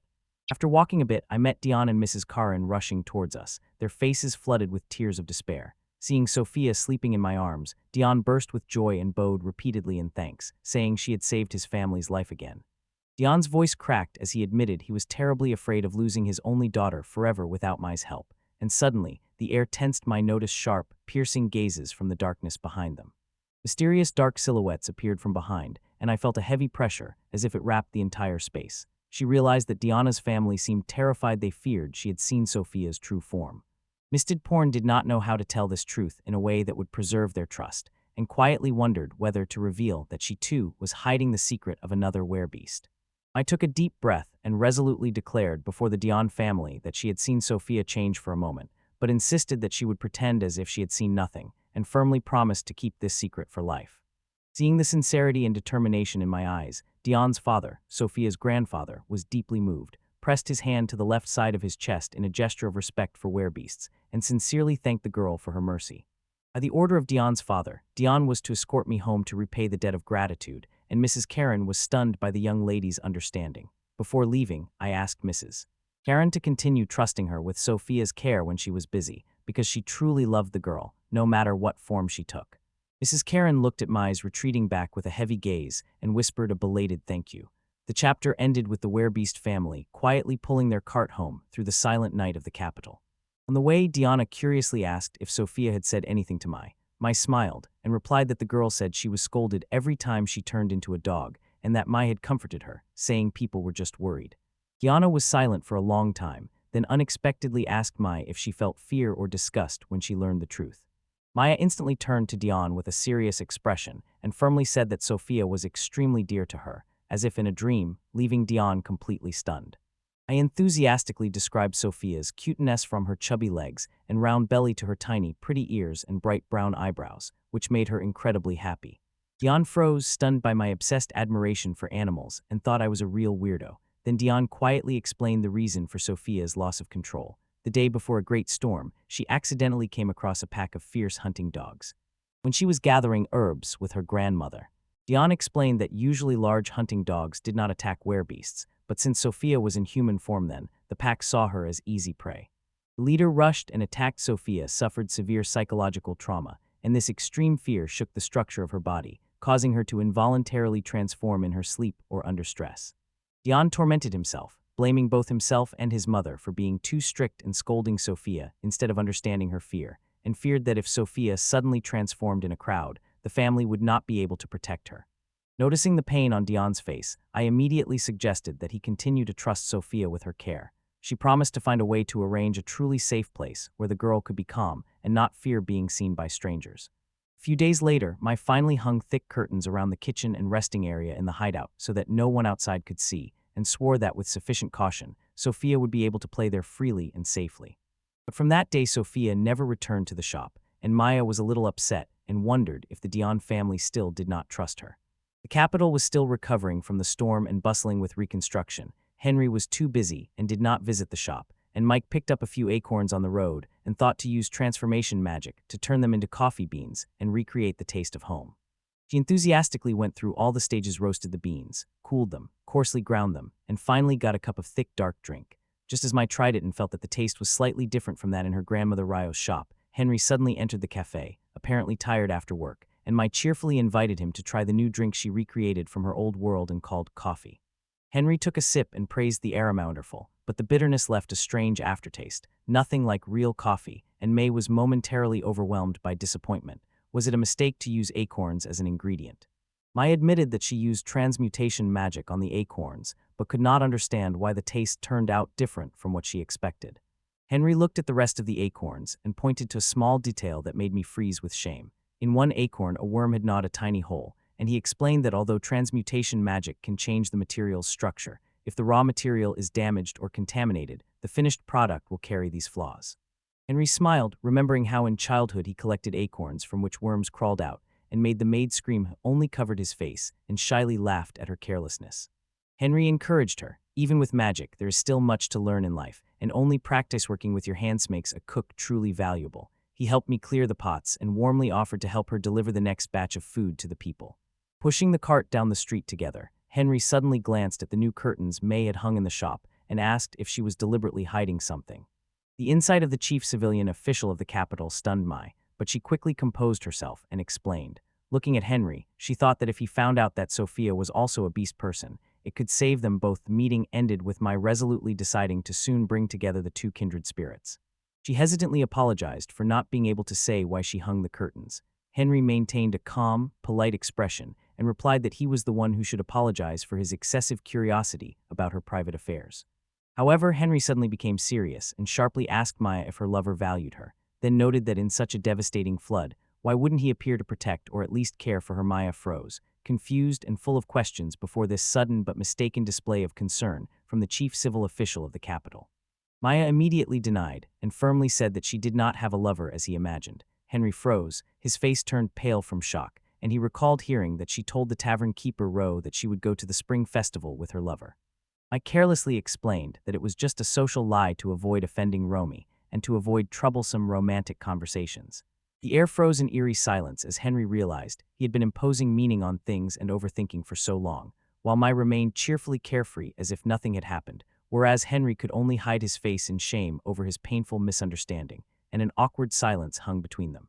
When Mai was leaving, strange feelings arose in her head, spreading between them, and she quietly asked herself if Henry really felt something special for her, but immediately dismissed the thought and scolded herself for vain illusions, because Henry had already said he did not see her as a romantic partner. She repeated to herself that maybe Henry was just willingly helping out of kindness, without hidden motives. Mai grabbed her head, torn between thoughts whether he was doing it with noble intentions, or if his care went beyond simple friendship, leaving her M.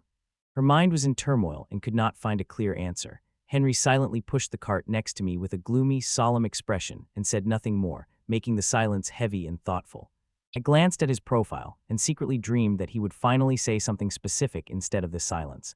I really wanted to know his true feelings, but did not dare to speak, fearing to disturb the fragile peace. Meanwhile, Henry seemed to be having his own internal struggle. He covered his mouth, hiding embarrassment and the words he wanted to say but could not yet utter.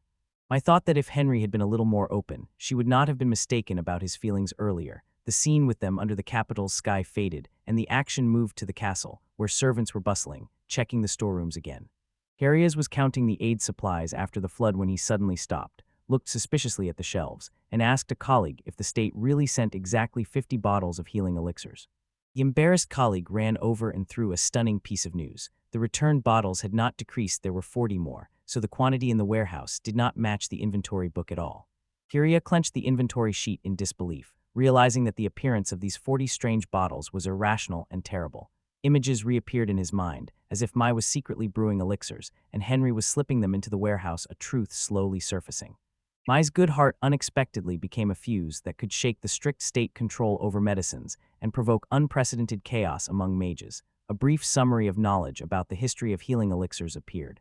These medicines were strictly regulated by the Ministry of Magic. Glass bottles were decorated with exquisite ornamentation as a sign of national value, but when a new head came to the position of the supreme mage, he loudly opposed the decorations, saying they wasted magical power.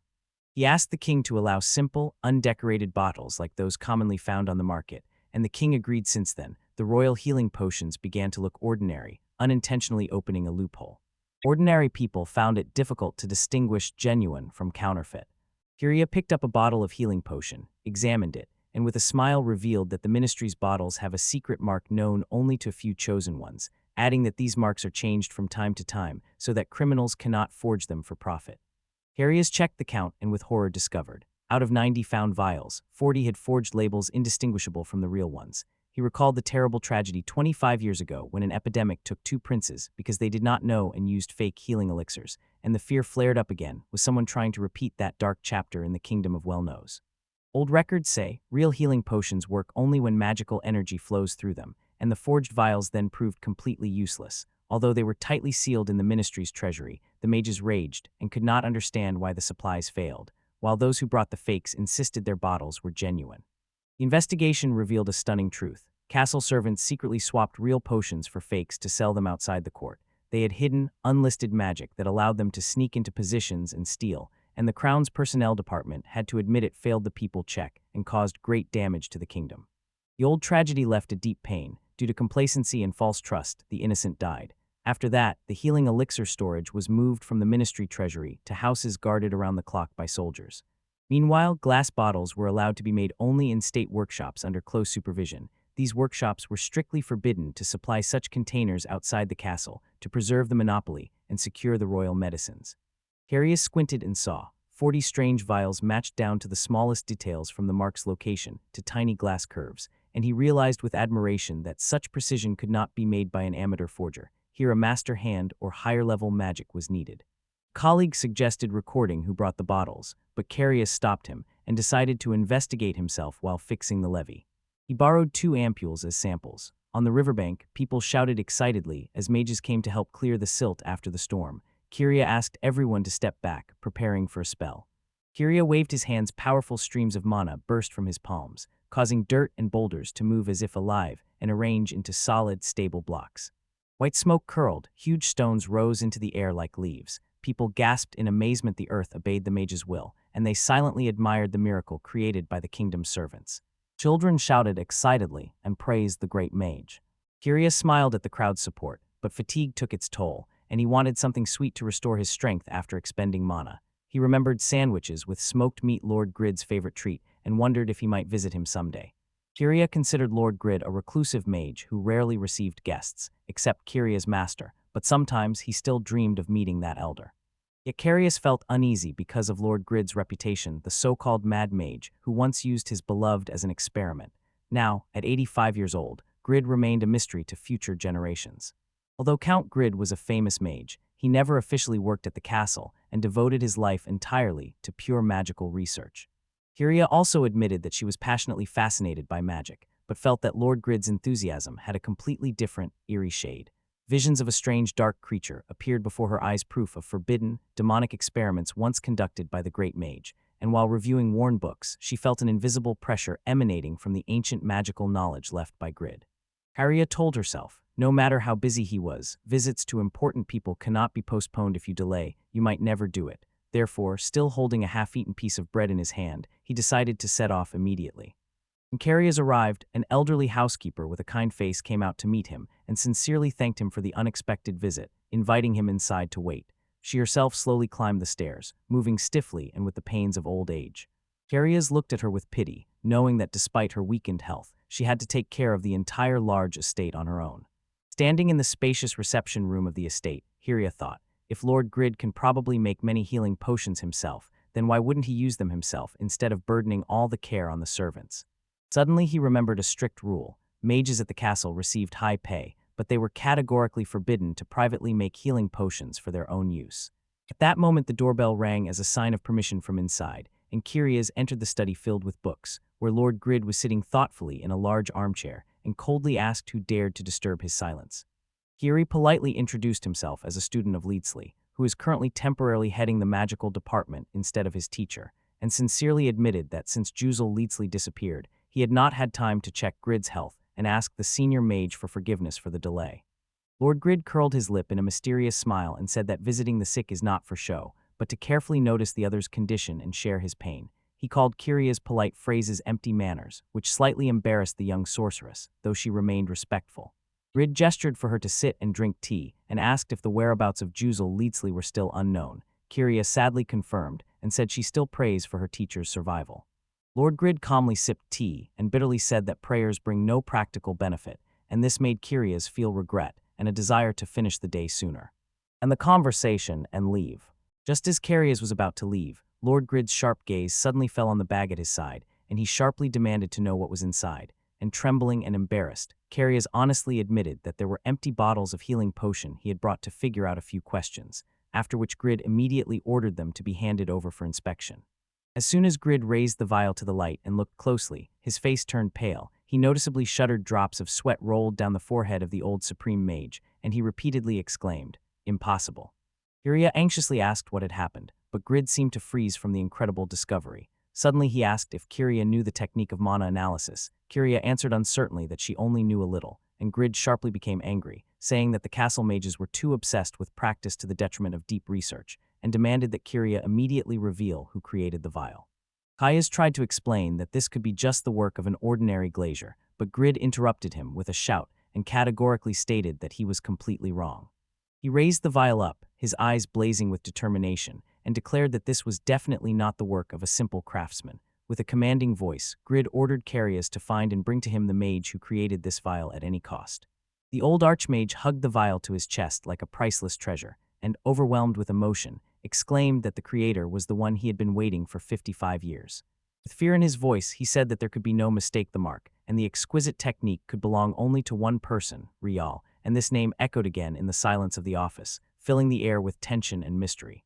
Kiria froze in shock upon hearing the name Rial, quietly wondering if this was by chance the same lost beloved from the old legend of Lord Grid. Grid seemed to lose his usual calm, grabbed her hand, and insisted that the vial still clearly bore the beautiful magical traces of that woman. Then angrily reproached Kiria for standing confused, instead of hurrying to find the one who made the bottle, and bring him back. His impatience and desperate desire to return the lost beloved stunned her. And she felt immense pressure and fear before the power of love that had lasted over half a century. Karia awkwardly promised to deal with it immediately but asked to leave the vial as evidence, which needed to be returned to the castle, though reluctantly, Grid handed over the item, and with a worried expression on his face, watched as Karia hurriedly walked away. Leaving the estate, Kiria began to piece together the facts, and wondered why Grid was so sure that the creator of the vial was Rial, when the mage's lover had long disappeared, and he realized that by tracing the origin of the vial, he would uncover this mystery, so he decided to find the person who personally inspected the healing potions at the storm site. Carias met the inspector. She confirmed that she personally counted all the submitted vials, opened a notebook, and reported in detail that the army sent 50 vials via Captain Mekla's transport, and the rest were. Almost all of them were trade goods donated by benefactors. Kiri, impatiently asking about the large donations, learned that the noble houses Assal and Halford each sent 50 vials, and when the inspector turned the page, a shocking fact was revealed. Henry Howler, the chief scribe, brought the rest 40 vials. Kiri froze for a few seconds, his face frozen in surprise, and he instantly realized that these 40 vials were exactly the strange elixirs he was looking for. Carius sharply demanded explanations as to why Henry was behind this donation, and asked the inspector to say whether the vials were from the Howler family or someone else. The inspector awkwardly replied that Henry never said who the donor was, only insisted that it was an anonymous benefactor. When Carius insisted on quality, he was told that all 40 vials were of high quality, extremely rare healing elixirs. And then he was struck by a painful realization. Henry brought a large batch of premium potions from outside and aroused no suspicion. Karia quietly praised the inspector for her skill, but reminded her that the appearance of a large number of special potions from outside was too strange a thing. The inspector only embarrassedly apologized, explaining that her job was only to check quality, and origin was not within her authority. Karia ordered the inspector to keep this strictly secret and not to relax her vigilance until the end. He sharply turned around and, filled with excitement, rushed through the tiled corridors of the castle, while in his head a chaotic tangle of pieces swirled, linking the name Rial with the mysterious connection between the 40 strange vials and Henry Howler. Curious smiled broadly and decisively, running and quietly calling Henry, telling himself that he had many important questions for the chief clerk to clarify the truth that had emerged after the storm. In his quiet habit, Lord Grid was still playing with a glass vial, tears rolling down his old wrinkled face, and he hoarsely whispered that the woman was finally alive, and the existence of this vial was the clearest proof. He bowed his head into trembling hands and wondered why, if Rial was still in the country, she had not come to visit him all these years, and said he would accept any accusation or anger from her just to know that she was safe. Tears of joy, intertwined with 55 years of painful waiting, fell to the floor as he, overwhelmed with emotion, called Rial's name. The chapter ended with Mai standing silently by the window, and Lord Grid finally pouring out his deepest feelings after more than half a century during which he kept a distant image in his heart.